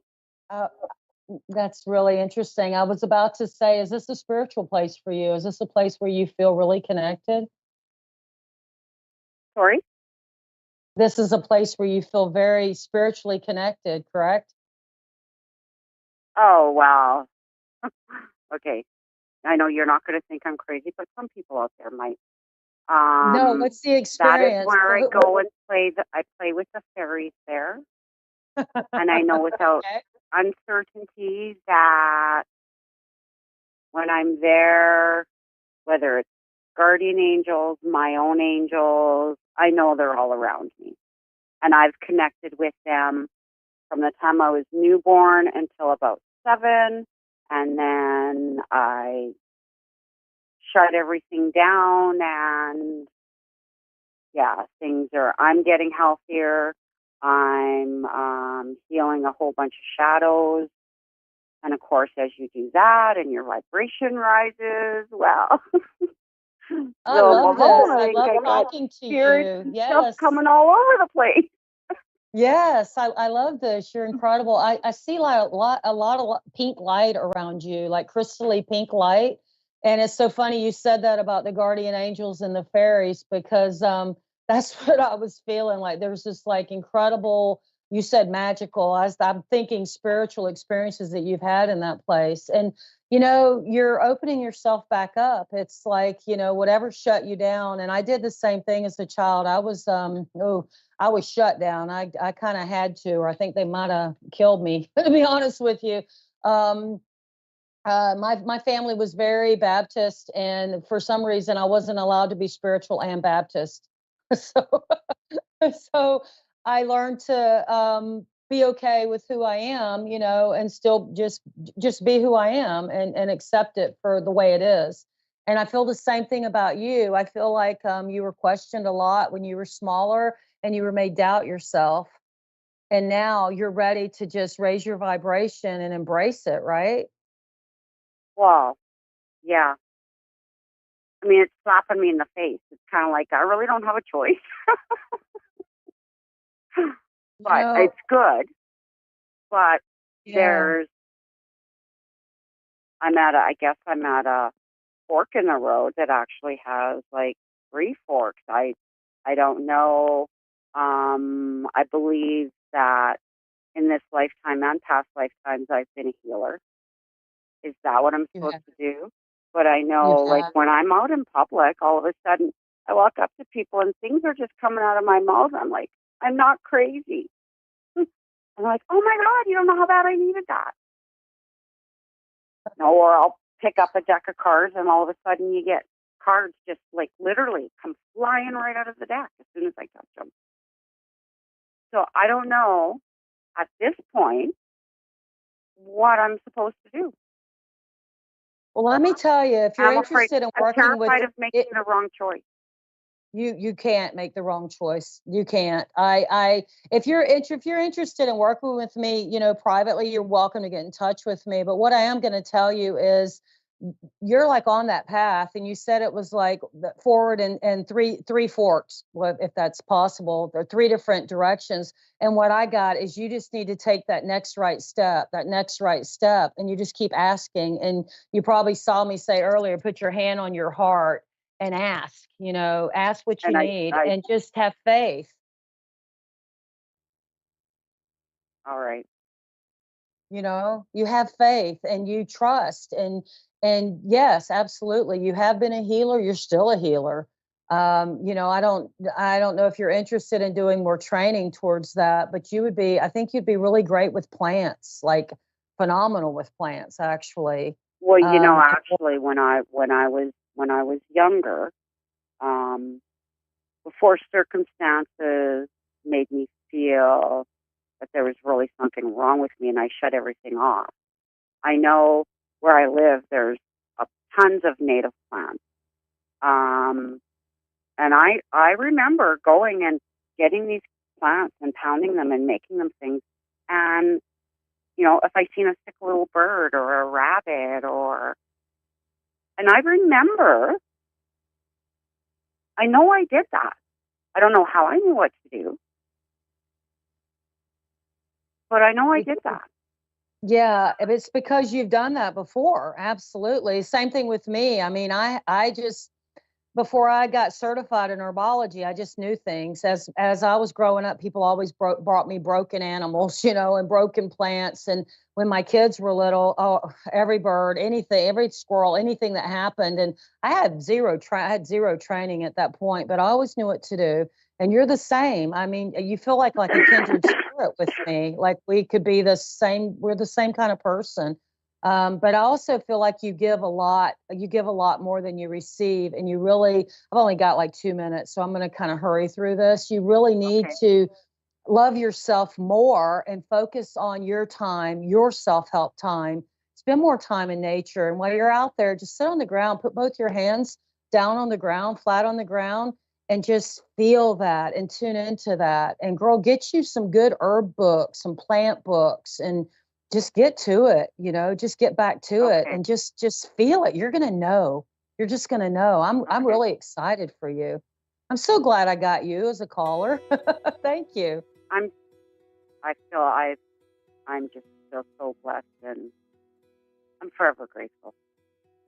Oh, thank you. I'm grateful too. I'm always grateful, and I'm very blessed to be on this show. And like I said, I'm really glad I got you as the caller tonight, because I never know who's going to call. And I feel such a connection with you. That's wonderful. And you have a great night. Okay. I'm going to do some meditating, and in the near future, I'm going to reach out to you if that's okay. Do it. Definitely. I'm Renee Johnson on Facebook or Full Circle Wellness. You can look me up through A1R Radio. Thank you so much, Jerry, and have a great night. You. Okay. Okay, thanks, light and love Take to you. care. Bye-bye. Bye-bye. Thanks, everybody. This was a great call. Jerry Ann's awesome. And see, she's stepping into her truth. She's not hiding anymore. She's beautiful. You're beautiful. I'm beautiful. We just got to remember to keep looking up and never forget we're not alone. God's powerful, and this energy, this planet with all these animals and these plants and the medicine's there. I guarantee you, if you call me and go outside your front door and take a picture, I can tell you what medicine's growing in your yard, no matter where you are in the world. And if I can't tell you, I'll find somebody that can. You have a whole pharmacy of plants, amazing pharmacy, FARM. Take care. Thanks. Good night, y'all. Love you.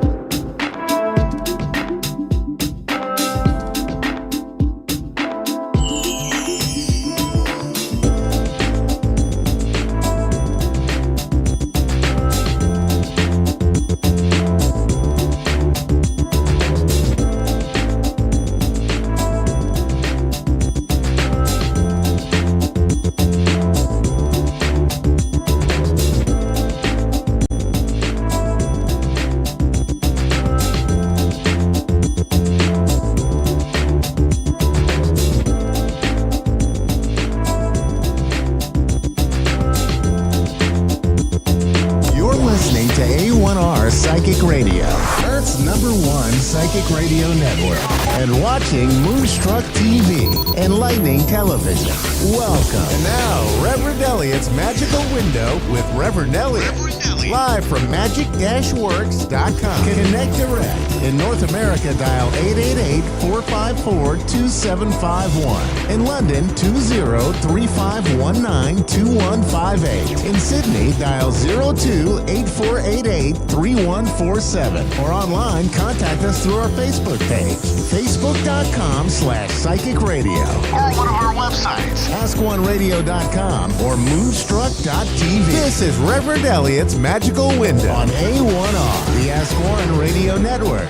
Greetings, fellow seekers of truth, wisdom, and light. This is Reverend Elliot, your friendly neighborhood esoteric practitioner, coming to you live on the last day of August from the city of New York, the city that never sleeps, which, to quote Ed Huckstein, is why it looks so rotten in the morning.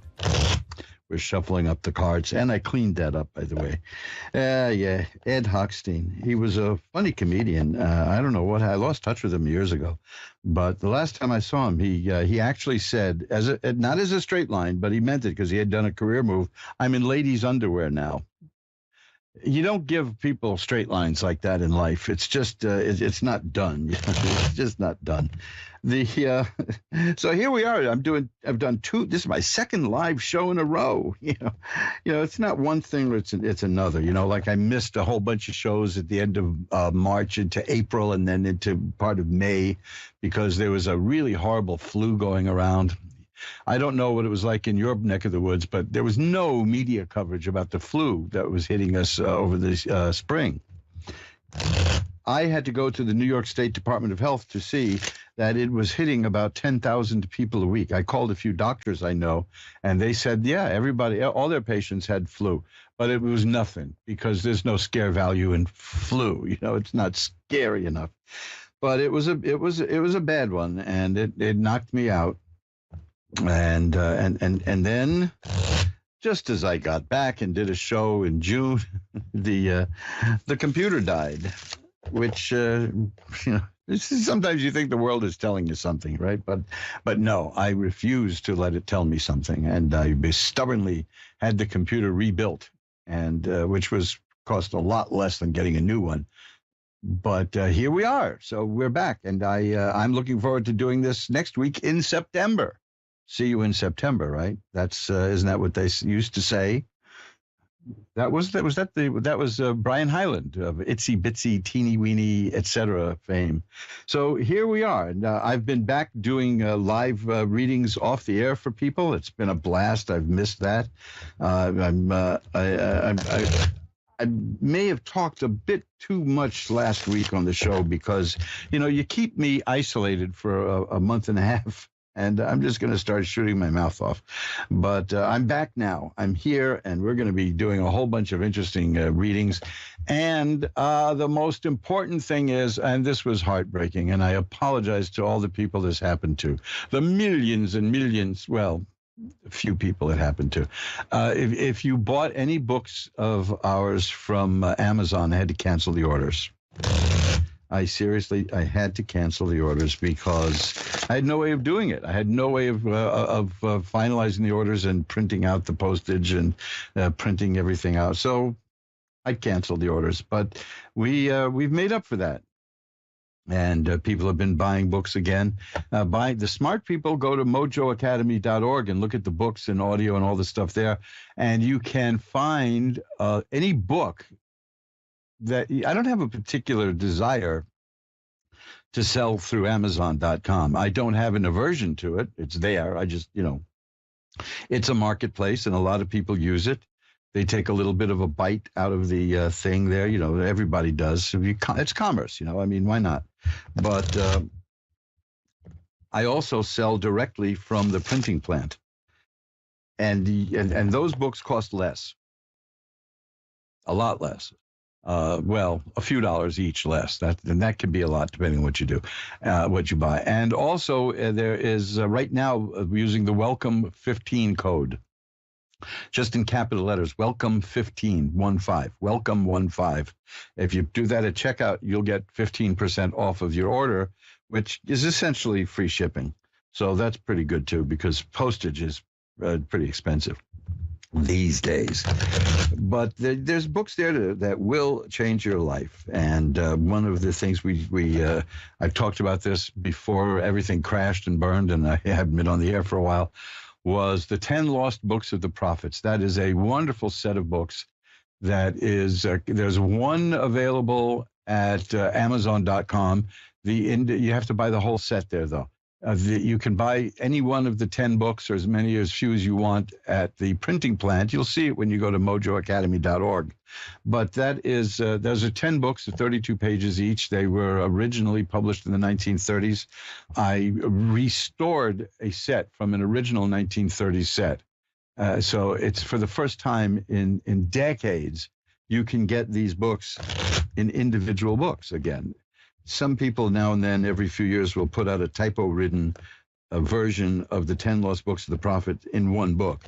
which really should be called the One Lost Book of the Prophets. But even then, these aren't really lost books. These are synthesized from a bunch of really good occult sources that those of you who know about this stuff will recognize it when you see the books.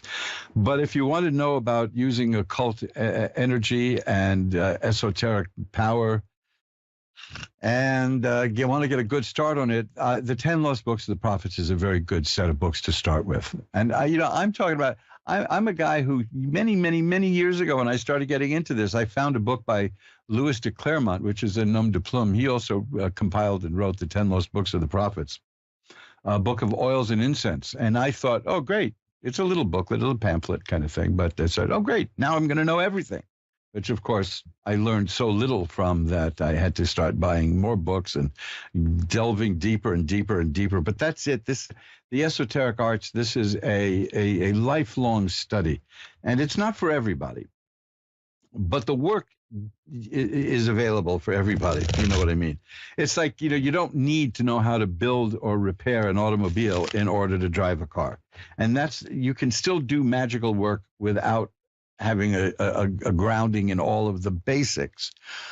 And that's what the 10 Lost Books of the Prophets will do. It'll give you a good, solid understanding of the stuff that can be done. And it will give you definite things you can do involving, for instance, most of the books have a section about the Psalms, with a different selection of Psalms from the Book of Psalms and what you can do with them, and how you can use them to enhance your life and work your will. Magic is the art of causing change to occur in the universe in conformity with your will. It's not about poisoning people. It's not about revenge. It's not about making people love you. You'll see all of that go. Love spells are black magic, folks, because you're trying to get somebody to do something that's against their will. Don't even think about doing that. You can find something about that at my website, which is magic-works.com, MAGICK works.com. But this is all by the long way of saying that soon I'm going to have available at Amazon more complete sets of the 10 Lost Books of the Prophets. There's only one there now because it sells so well. And up until recently, there was something unique. And really, I mean unique, because nobody else had one. Nobody else made one. I'm the only person who has this because I took the trouble to do it. And it's pretty damn costly, but it's not terrible. It's not going to, it's not awful. It's not like buying a piece of antique furniture or an incunabula book, but it's expensive. It's the 10 Lost Books of the Prophets in hardcover, in eight. The 10 Lost Books of the Prophets, and he says 8, right? Hindsight instructs us there are 10 books. 10 individual hardcover books, or you can get them, even the hardcover ones, at your own pace from the printing plant. And mojoacademy.org will show you how to do that and save money. Of course, the ultimate way to save money is not to buy any of this stuff. And this is why I'm very torn about mentioning these books, because they are important, especially in times like this where systems are failing us. Never in the history of the modern world, the modern Western world, has science fallen to such disrepute as it's in today. Because scientists, people who designated themselves not just scientists, but they called themselves science itself, were misleading people and telling people that they misled people, but they misled you for the noblest of motives. But there's one particular scientist who is leaving the government service, whose name I will not mention, who I described once as being like the guy who puts $2 on every horse in the race and then boasts about picking the winner. Because this is a person who has taken every single side of every issue, and then when he's criticized said, I am science. So no, this is, and people do not trust the Centers for Disease Control. People do not trust the National Institutes of Health. People are questioning pharmaceutical companies like never before. And this is a good time to learn about an alternative science, because magic work is a science. Magical work is a science. It's the art and science, as I mentioned, of getting change to occur in the universe in conformity with your will. Now, that doesn't mean that it always works. Nothing always works, but you'd be surprised the results. I'll give you a perfect example about that. The 10 Lost Books of the Prophets in hardcover. I had one copy. I made one copy of that, one set, and priced it pretty high because it's unique. You know, nobody else has it. So why not ask for a little premium for that? And it just sat there at Amazon, just sat there for months and months and months and months. Nobody cared. So I said to my spouse, I said, you know something? Why don't we just take it off Amazon and just keep it for ourselves? And I'll just stick those books up on the bookshelf. Within 12 hours, somebody bought it. That's magic, you know. This is the kind of stuff regular listeners to the show know that I've often said, well, you know, if I with a question like that somebody asked me, I'm probably going to get a lot of cup cards. And there I do get a lot of cup cards. Now, you know, that this is radio that I'm doing. I'm still old fashioned enough to do audio only. But I'm being dragged kicking and screaming into the 1950s, meaning video. So people, I could say anything I want, but these are the cards that I get. I don't have the imagination to make it up. And when the time comes, I'm going to show you the cards as I read them in a video segment. How would you like that? You get to see inside the old cave at the Purple Grotto here. And I will show you the cards that I get. And yet, even then, some people won't believe me. They'll think that I'm a card manipulator, because if I could shuffle a deck of cards and get the kind of cards I wanted out of them, you wouldn't see me for heel dust. I would be in Las Vegas at a table if I could do that. But no, I can't do that. I just shuffle the cards and tell you what I see. And that's the essence of the card reading. So we're going to be getting some good offers of items in the coming months, but I'm going to tell you about. But I am feeling a little shy about this because the economy is so bad. You know, this is just, it's, I mean, either I'm getting stronger or I can carry $100 worth of groceries with no effort now. So that must be why, right? It's $100. It's like one tote bag now. You know what I'm talking about. You know the drill. This is very expensive. We haven't seen prices like this since the 1980s, price increases, right? Here we are again. And as older people know that this happens and it comes and goes, and I'm not going to blame people. That's not the point of this show. The point of this show is positive energy and how to deal with it. And I guess what I'm saying in a very clumsy way is go to mojoacademy.org. If you find a book there that tickles your fancy, then get it from the printing plant for less money. It costs less, and you get a 15% discount. The code changes sometimes, but I always update that at the website. Because this is a very odd time, because this is not the time to be spending extraneously. You know, we want to marshal our funds. There's a song that Frank Lesser wrote for the movie Thank Your Lucky Stars, which is, it opens up, it's Eddie Cantor singing, thank you for your cordial invitation, Mrs. Jones, but with nightclub life, we're through. Non-essential spending brings inflation, Mrs. Jones, so here's what we're planning to do. And then it goes on to have some of the most risque lyrics ever put into a Hollywood movie.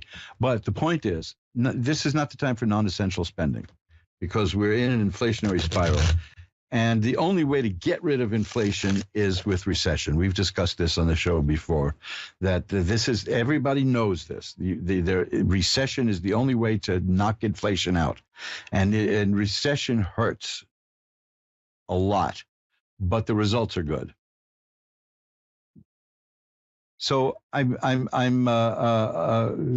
not exactly whole-throatedly telling you go buy this and go buy that, but just look to see, because the flip side of this is the time to see that there's more to life than science. More to life, because as Woody Allen once said, science is nothing but men in smocks cutting up frogs on foundation grants. The esoteric arts predate modern science. And as we've seen, modern science does not know what the hell it's doing at all. They don't know. And they shouldn't know, because science is a process. It's the scientific method. Science isn't this thing. And it certainly isn't a noun for a human being who goes around saying, when you attack me, you attack science, as he puts it. No. This is the time. I'm looking right now at my bookshelf here, and I'm looking at the 10 books of the Equinox. Now, that's highly, highly, highly advanced magic. It fell into the public domain about a year or two ago, so you can buy those too from alternative sources. But it's good to stick with the Weiser books. Samuel Weiser, not Weiser in terms of wisdom, because they're excellently made, and that is advanced magical stuff that you can study for the rest of your life. But the two books that I would suggest if you want to know how to get to use magical work, traditional magical work, because science is imploding, as well it should, because it became arrogant. There's the 10 Lost Books of the Prophets, and there's my book, Reverend Elliot Explains It All, which is a humorous, lighthearted look at magical stuff. And it tells you how to do an awful lot of things, including bake the damnedest pumpkin pie you ever had in your life. So keep those two in mind. But there's other books there, too, you might look at. Now, you can't get my tarot book through the printing plant, because that comes with a CD. That's only available through Amazon. But there are many, many, many books there that can teach you all kinds of things about magic. We're coming into the Halloween time, in which I always move a few copies of things like the Book of Forbidden Knowledge and the Book of Black Magic. Now, that's a fun book. But consider the alternatives, because you've seen what science can do for the last 2.5 years, and it's a mess. It's a mess. Following science is ludicrous. You don't follow science. You use the scientific method to learn. Science is not a rule book. And this following science stuff is why we're in big trouble now. Because nobody knows what they're talking about when they get into that stuff. It's sheer arrogance. And you've seen the result of arrogance. Arrogance in a magician is terrible too. Oh, man. Karma catches up pretty fast with you there, that's for sure. And if you want to know more about karma, please go to magic-works.com and click on the karma page. You can also find it at mojoacademy.org. Click on the karma page. There's an interesting discussion there about what karma is, what it really is. Karma is not a celestial vengeance machine. So, get that out of your head. Karma is not what people, wait till karma gets you. No, That's not what, it's a very deep thing. And I urge, and it's free to listen to that. See, that's the other thing. You go to my website, there's a lot of free content there. Movies are there. Audio is there. All kinds of stuff. A lot of good magic videos. Check out the magic videos at magic-works.com, magic-works.com. But I want you to consider that, even if you don't spend money, because this is not the time to spend money unless you have it to spend, and you want to spend it wisely by investing in your power. That's what you'll do when you get the 10 Lost Books of the Prophets, which are kind of costly, or when you get Reverend Elliot Explains It All, which is not kind of costly. You can invest in your power. It's the best investment you'll ever make, is investing in you and empowering yourself. So, hey, there you go. I mean, I don't want this to sound like a commercial, because this isn't the time to be pushing products. I've said that many times, and that is the truth, because you can't even stretch $1 nowadays. It's just really bad. And if you want to look into other ways of seeing the world, rather than the lens that various television networks give you when they explain things to you, check out some magical books. And if you want to just tool around magic-works.com, I got 101, 102 pages there, and you'll find something that'll interest you. take a look at the movie The Golem. It's a silent movie, but it's, don't let that intimidate you. If you're not used to silent movies, you'll dig it, because a silent movie is just a quiet movie. Yeah. And that is a tale of scientific arrogance, in a sense, in the occult sciences. The Golem has led to things like Frankenstein. That's a disguised golem story. You look at the Golem page at my website, and you'll see that 2001: A Space Odyssey is a Golem movie. Now, what is a golem? Go to my page and find out. So let's get going to the readings now, because I've been away for so long. I just wanted to let you know. Hell, science failing us is my computer crashing. So I was still able to communicate with people telepathically while the computer was down. Imagine that.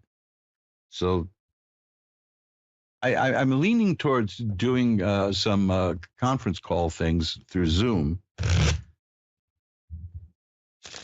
Thanks to good friend Andrew, who listens, who has been dangling that before me since even before the pandemic. And he's tempting me, and I'm going to do it. And I think I've got the subject for my first Zoom class, which will be out-of-body time travel.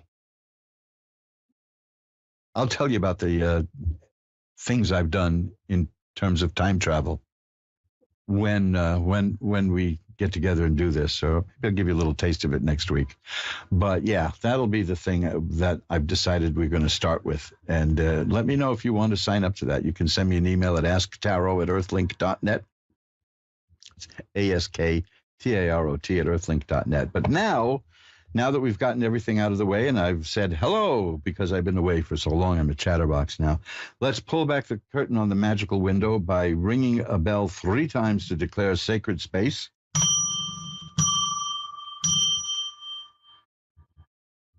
And our first caller is Joanna in Indianapolis. Hi, Joanna. You're on with Reverend Elliot.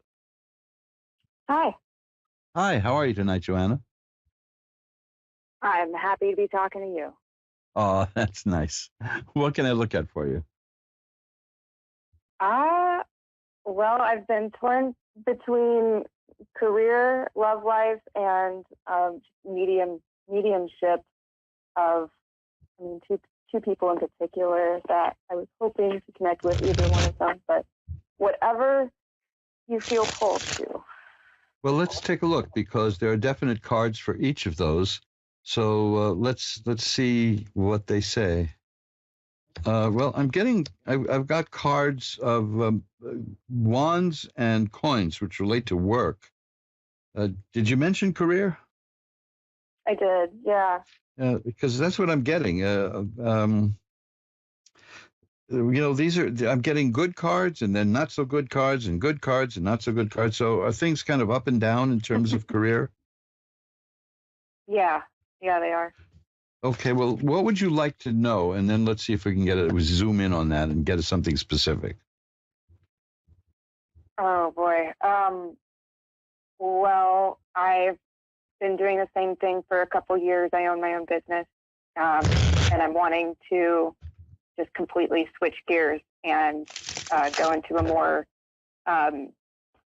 health-oriented field. But making the actual switch has been just intimidating, and I haven't done it. Yeah. So. Well, I don't know. I don't know about you, but I'm not crazy about change. But I'll do it. This is why. Scary when you don't know exactly what to do. Yeah. So I haven't, done the thing. So yeah, I don't know exactly what to ask about it. Well, what I see here in these cards, I've got I got 4 cards here, and on the outside are rod cards, the first and the last one, and rods are about career, and the inside are money cards, which relate to work. They relate to money, obviously, but these cards specifically relate to money and work. So let me tell you what I got here. The 2 rod cards I have indicate change, but not change that you're really ready for at the moment. Mm-hmm. There's what I'm there are a couple of cards here that are threes. There's the three of rods and the three of coins, and these indicate completion, and it's a strong indication that you may be taking in a partner and working with somebody else. Have you been considering that? Yeah, but no one seems to be reliable or permanent. And I've just recently gotten an injury to the main hand that I work with. So it's becoming less of an option and more of like, if I want to pay the bills, I got to find a partner type deal. Yeah. Well, I can tell you this: I'm seeing that you. Well, first of all, there's the Eight of Coins here, and that's about a person who takes on a new job and works at it very diligently, and it's very rewarding, and it leads to other things.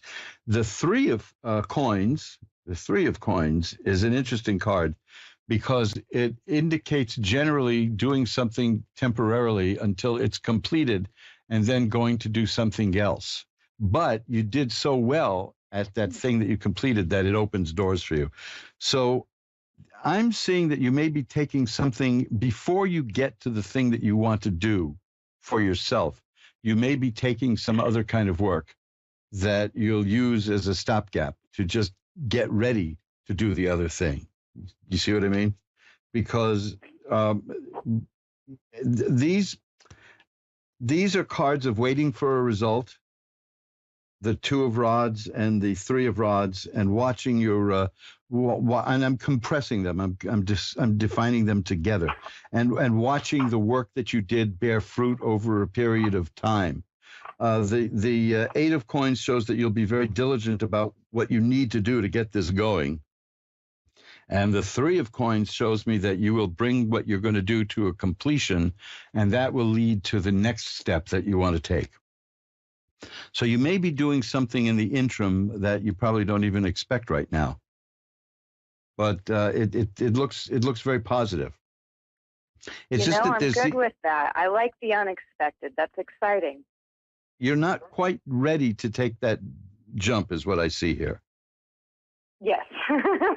Yeah, so an interim step sounds great about now. but the thing is, an interim step implies that you will take the bigger step later. You know, it's not procrastination. It's just that you're going to find a way to do it incrementally so that you don't put all your eggs in one basket. Now I've been reduced to cliche, right? You know what I mean. Understood. Yeah. And the nature of what you're going to do is going to be very successful, and I'll tell you why I say that. I have the Six of Swords. The Six of Swords is, in some decks, notably the Thoth Tarot by Aleister Crowley, that is called science. After all that rap I gave about like science letting us down, it's called science because it's about your mind. The Six of Swords is you getting from where you are to where you want to be through your own efforts of your mind and your willpower. And the next card is the Empress, which is a person who makes things happen and makes things grow. It's a card of fertility, but it doesn't have to literally mean children, because the person in the card is a woman surrounded by fruit and vegetables and wheat and things like that. So you will get where you want to go. You're going to get there at your own pace, and you will flourish when you get there, because you make things grow, you make things happen. One warning, just one, it's a warning. It's not a terrible omen. It's the 10 of Rods. Rods again are work. Don't overburden yourself. It's just be very good to yourself during this period. It's just a warning not to take on too many obligations and do too much on your own, because then you can overburden yourself. But some people work well under pressure. So, if you're one of them, that's different. But it's just a warning not to push yourself too hard, because according to this, you're going to get where you're going, and it's going to go very well. Okay. Heard, understood. I don't have much clarity on where I'm going, but I'm glad that I'll get there. I know. We don't really have time. One clarity question I can ask? If you do it briefly, because I've got a few people waiting here. But what would you like to know? I was just wondering if this interim step, is that something that I'm the boss of, basically? Like, am I running the show, or is it going to come through someone else offering a position. Okay, but generally the 3 of coins relates to working for somebody else, but the cards I've got now are definitely a person doing her own work. Okay. That The probably Ace has of to do with the partnership thing. Ace of Rods is a new career. Ace of Rods is the beginning of a new career. The 2 of Coins is a person who knows how to juggle money and get it working. Sometimes it implies credit. And the 9 of Coins is a person who is comfortable with herself. So you're not going to be upset about, some people need to be around people all the time. It's not that you're a hermit, but you can be comfortable doing things on your own. And that's good. That's what I see. So I'm leaning towards thinking that you're going to come up with something that's a stopgap, and you will make that grow, and you will get what you want out of that. The next step will come out of that. Heard. Understood. Thank you so much. My pleasure, and best of luck to you. Bye-bye now. And let's shuffle up the cards. You're listening to Reverend Elliott's Magical Window. I've been doing this on the Ask One Radio Network for 10 years. A little more than 10 years. Oh, boy, time flies when you're having occult messages. So if you're new to the show, you can go to askoneradio.com and look at the archives and see about 340 shows backlogged over there. That's... I listen to them sometimes, but it amazes me that I've been doing this for so long, and that's why I get itchy when I don't do it, because it's the highlight of my week, and Wednesdays are not Wednesdays for me if I don't get to talk to people all around the world, including Mary in Detroit. Hi, you're on with Reverend Elliott. Oh, hello, Reverend. Thank you very much for having me. The Buddha wants to talk to you too. He wants to send you a message when you're ready. I missed part of that. The Buddha wants to send you a message. You have a new message? From the Buddha. Okay, what's the message? All right, let me open up. So he's gently, with his hands cupping each other, facing down, sitting in the stance. It says, untouched, unattached. Happiness or sorrow, whatever befalls you, walk on untouched, unattached. It will be great importance if someday in the future we are changing the patterns of our language, because our languages are very deeply rooted in ignorance. When we feel angry, you mean to say, I am hungry. That creates identification and gives you a feeling as if you are hungry. You are not. The English should be such that it does not give you the wrong notion. I am, when it's really observing that the body is hungry. You're watching the fact that the stomach is empty, that it desires food, but this is not you. Are you hungry? Did you eat something yet, sir? You are the watcher. You are. Well, it sounds interesting. Did we lose you? I guess we have a bad connection. So, listen, if you're listening, Mary, thank you for the message. Some of that I followed, and I couldn't quite make out some of that, the other parts. So I think we didn't have a very solid connection there. But I do thank you for calling and thinking of me and letting me get the message rather than give out a message. So that feels good. But I will definitely listen to that on when the show hits the archives and see what I make out of that. So let's see. I'll just talk until we have somebody coming up for the next call. How's that? You get to hear me vamp for a little bit. Now, why is it called vamping? I mean, I'm old enough to think of vamping as people like Theda Bara, which is that was in the teens, I guess. I'm not that old, but I'm one of those people who was born old and have been losing ground ever since. So I don't know how to explain that, but.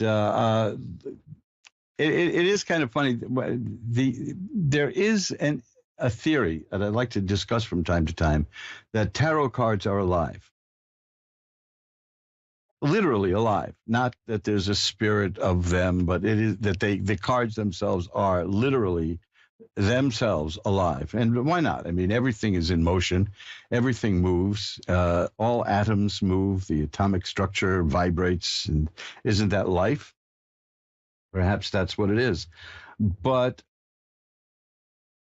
I spent time before the first call talking about science and how it's been letting people down. And then I get that card, which is the card that is called science in many decks. So you see, there's a connection. It's as if the cards are listening and paying attention. How they do that, I don't know. I've given up. I just shuffle them.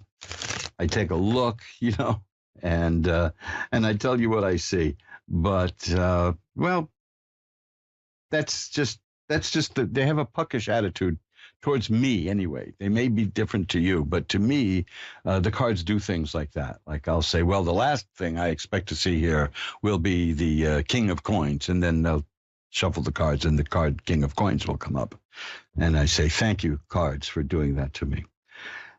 Michelle in Alabama is on. Hi, Michelle. You're on with Reverend Elliot. Hi. Hi. How are you tonight, Michelle? I'm doing all right. And you? I'm doing great. I'm glad to be back. I've missed everybody. So what can I look at for you tonight? Well, I was just wanting to see what you see in there. Okay, let's see what I find. I'll just give him a quick shuffle. And there's an interesting card. I don't get that card very often at all. I got 3 cards here for you. They're very powerful cards. There's change happening in your life. Is that so? That's correct. Okay, let me tell you what I've got here, because this will give some insight into the nature of the change. The first card is the Hanged Man. Now, that is one of the more mysterious cards in the deck, because it shows a person hanging from a tree or a cross of wood. But if everybody has the urge to turn that card upside down, and when you do, it looks like the person is smiling and happy and dancing a jig. The Hanged Man is a card about a person who is sacrificing for something greater. The next card is the Tower Struck by Lightning, which means abrupt change has happened in your life or is coming.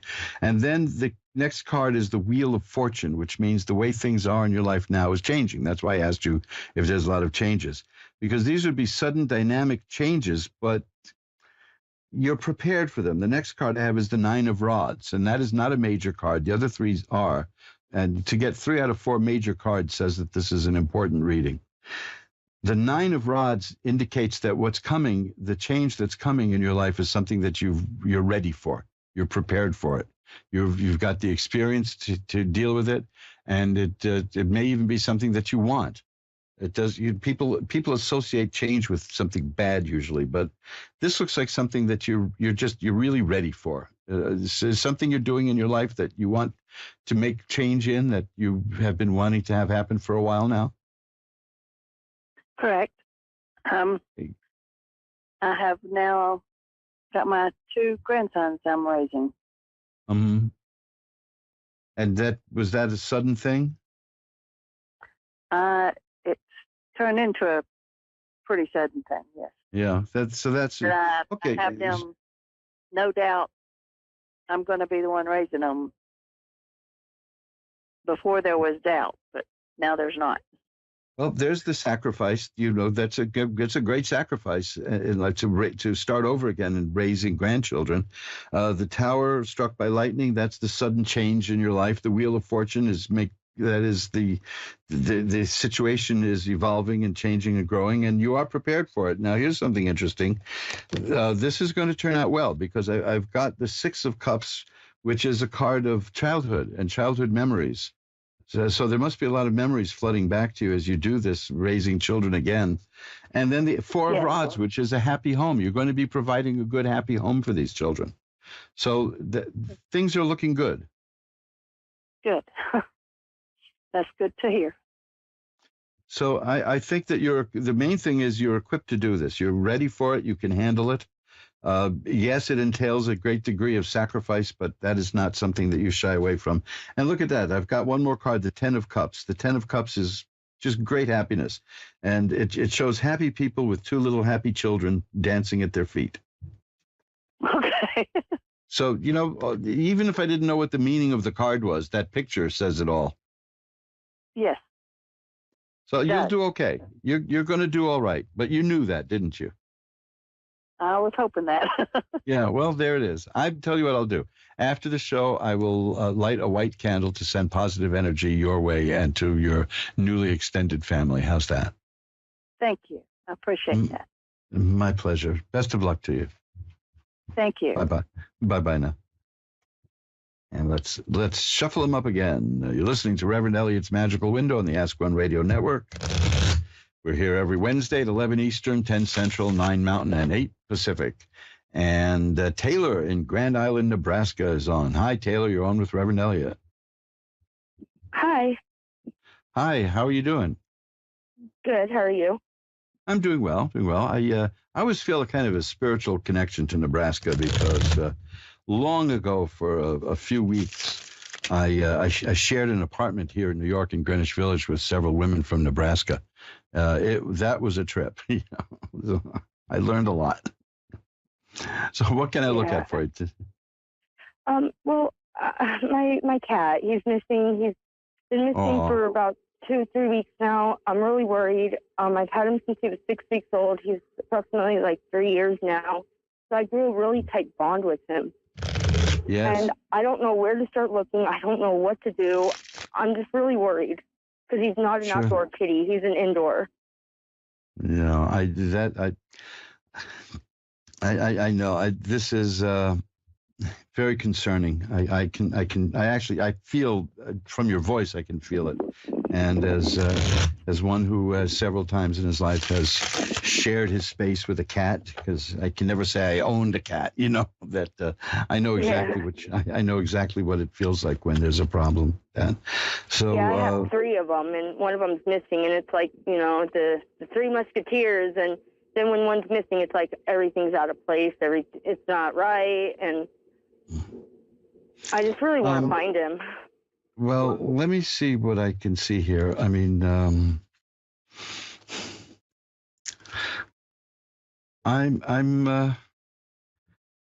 I'm getting mixed messages here. I mean, I'm not getting anything that clearly says something horrible has happened, but I'm not getting anything that indicates a return, at least not in the foreseeable future, because sometimes these things happen, and especially with cats, they'll come back after quite a while. But I'm not getting a sense one way or the other, and that's. I really hate to disappoint you like that. I mean, I've got like the 4 of Cups is here, and that's about a situation that is unexplainable. We don't know yet. It's a person looking at 3 cups, and there's a hand coming out of a cloud with another cup. Offering it, but we don't see it. But yet, that's a confusing thing that says you don't know what's going to happen. And then I have cards of sadness and cards of happiness. So I'm getting really, really just mixed messages here. So I don't think I can give you anything. Okay. Let me make a suggestion, because this is probably too personal for me to pick anything up, because I'm getting your sadness and fear. Okay. So I want, this isn't going to cost you anything. Okay. I want you to go to my website when you feel like doing it. It's magic-works.com. Okay. And there are two things I want you to look at there. One is the section on using a pendulum. I have a bunch of those. Oh, so you've done that. Okay. So try using the pendulum. It helps me find my lost stuff all the time. Yeah. So see, because if I remember correctly, I might be, I mean, it's a big website.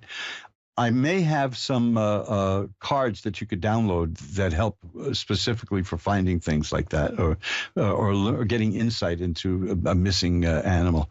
If not, the other page is the contact page. Drop me a line, and I'll send you something. I can email you something to print out and try it. As long as you're familiar with the pendulum, that's great.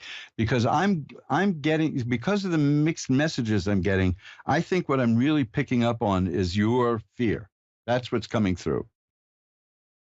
So I'm not getting a clear look at it's almost like static because it's deep, the fear that you've got. I see you're trying to control it. I've got the strength card here, which is good, but it's still coming through. Please have you given the pendulum a shot with this cat? Not yet. Well, see, the thing is I had to come to Colorado for just to finish up some like unfinished stuff here because I used to live here, and I was going to go back to Nebraska. Well, my parents are watching my three cats, and I'm nowhere near him, and it's just really frustrating. And I'm trying to keep it together. Yes, I but see. I'm That's still what in Colorado. That's what I'm getting. What I'm reading is you, right? I'm getting your feelings.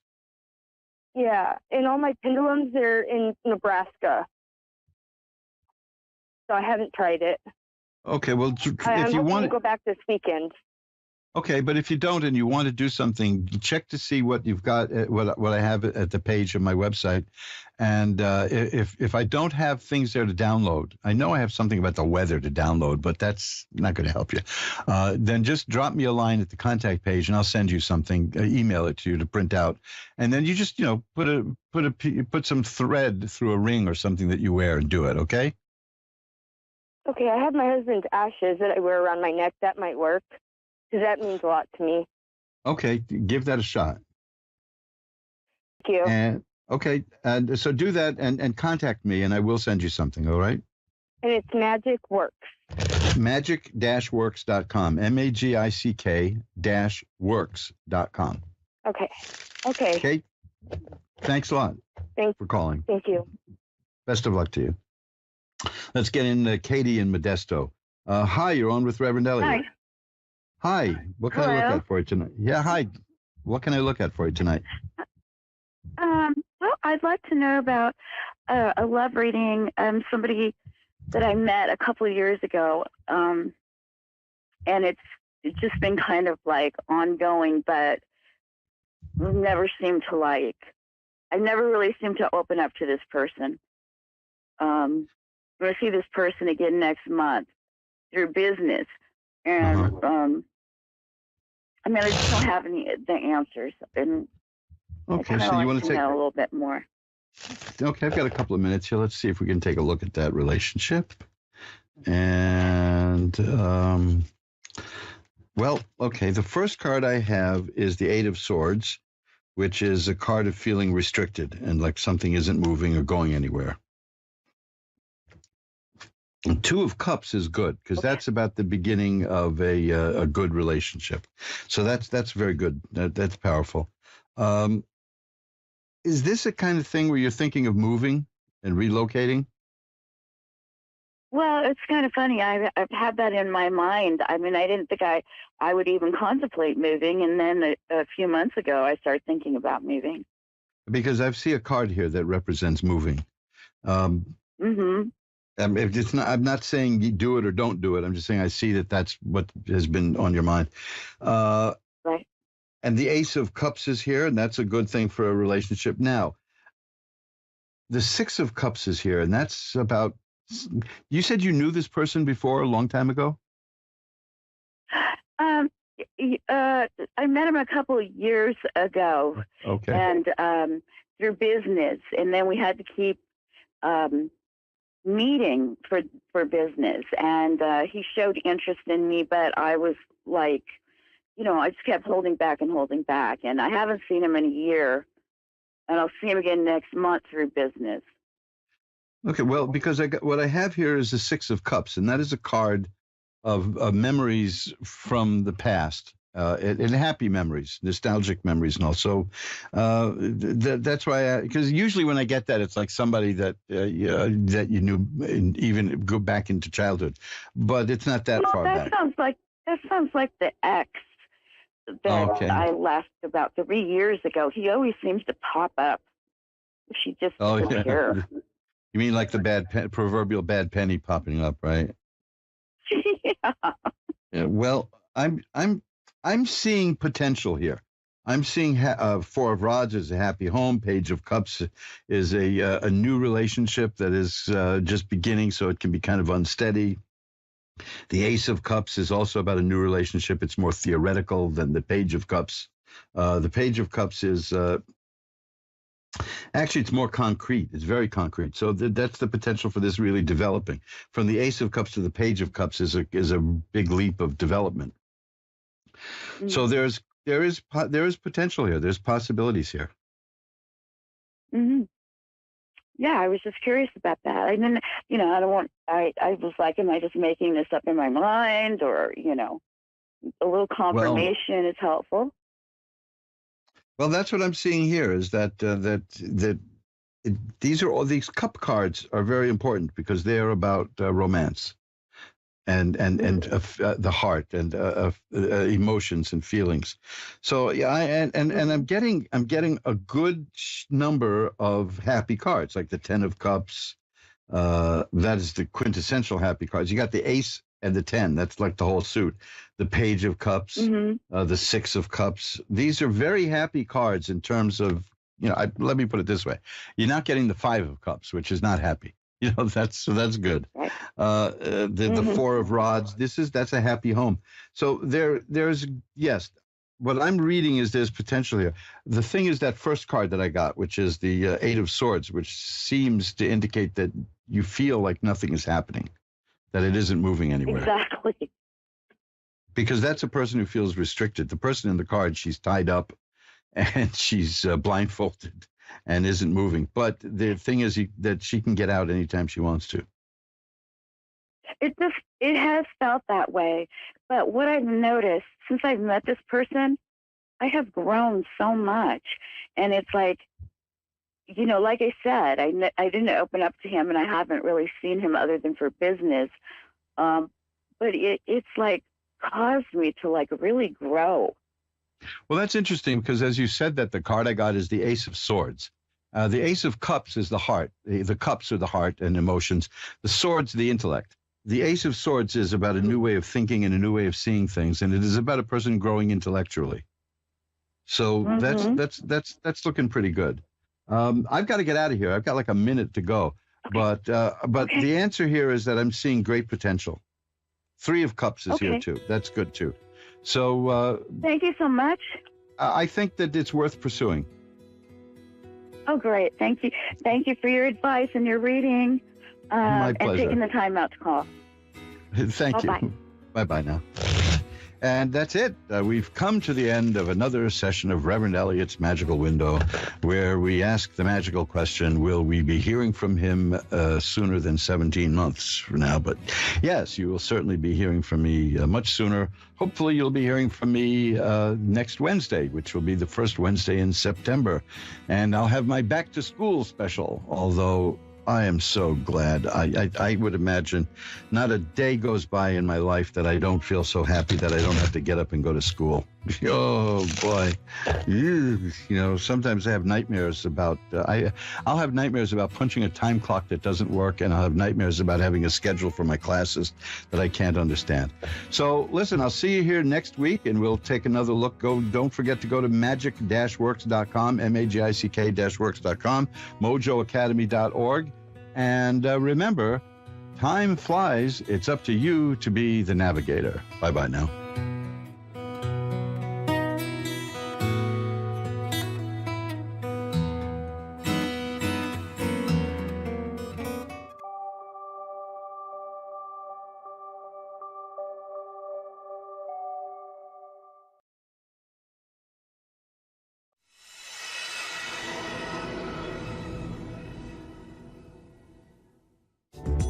Oh, wonderful, wonderful. So my lovely listeners and viewers, thanks very much for tuning in.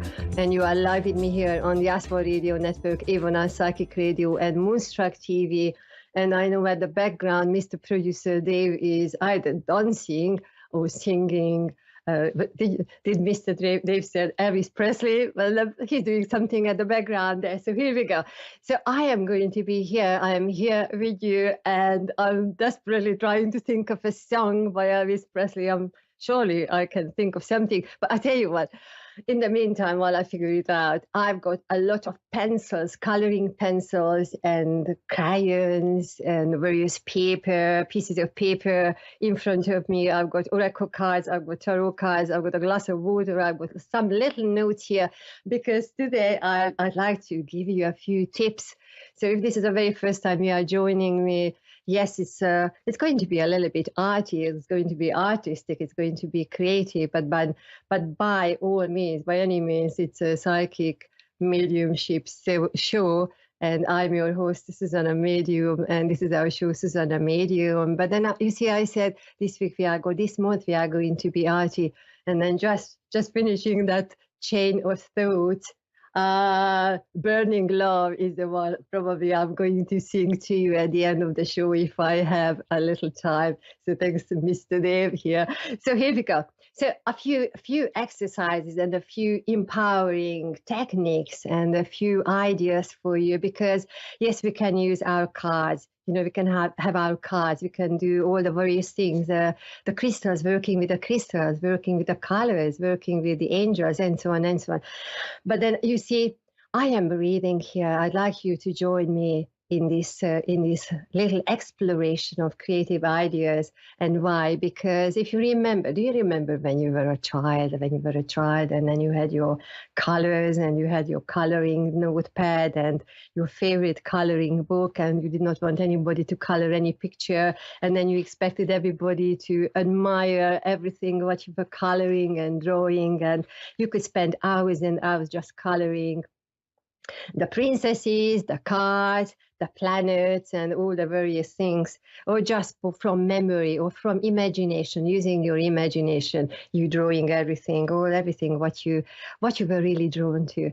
So I really invite you to bring that child energy, that childlike inspiration, or that beautiful, beautiful place forward within yourself. And I know our life is very, very hectic, or can be very hectic, but then why not? You know, let's be creative. Let's find the pencils, let's find the crayons, and I cannot wait to do something here for you. So if you are watching and listening live, join in. If you are listening to the replay or watching the replay, pause from time to time so you give yourself enough time to have a go at the things that I'm sharing here.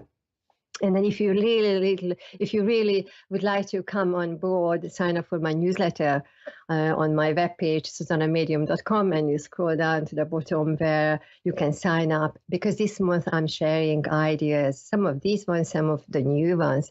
And while I'm doing this, because yes, we are psychics, we are mediums, I love arts, I'm a registered arts therapist here in the UK, music therapist, so art is always very, very important, it has been very important for me. But here we go, let's just really go into the middle of it. So put your feet down and then take a comfortable breath with me. In, breathe, and then out, breathe. And then just really feel the weight of your body on the chair, and then take another breath. In, and then breathe out. And then if you have your paper with you, like I have my notepad here, and my coloring pencils, I would really like you to take one more deep breath from the core of you, and then breathing out. Beautiful.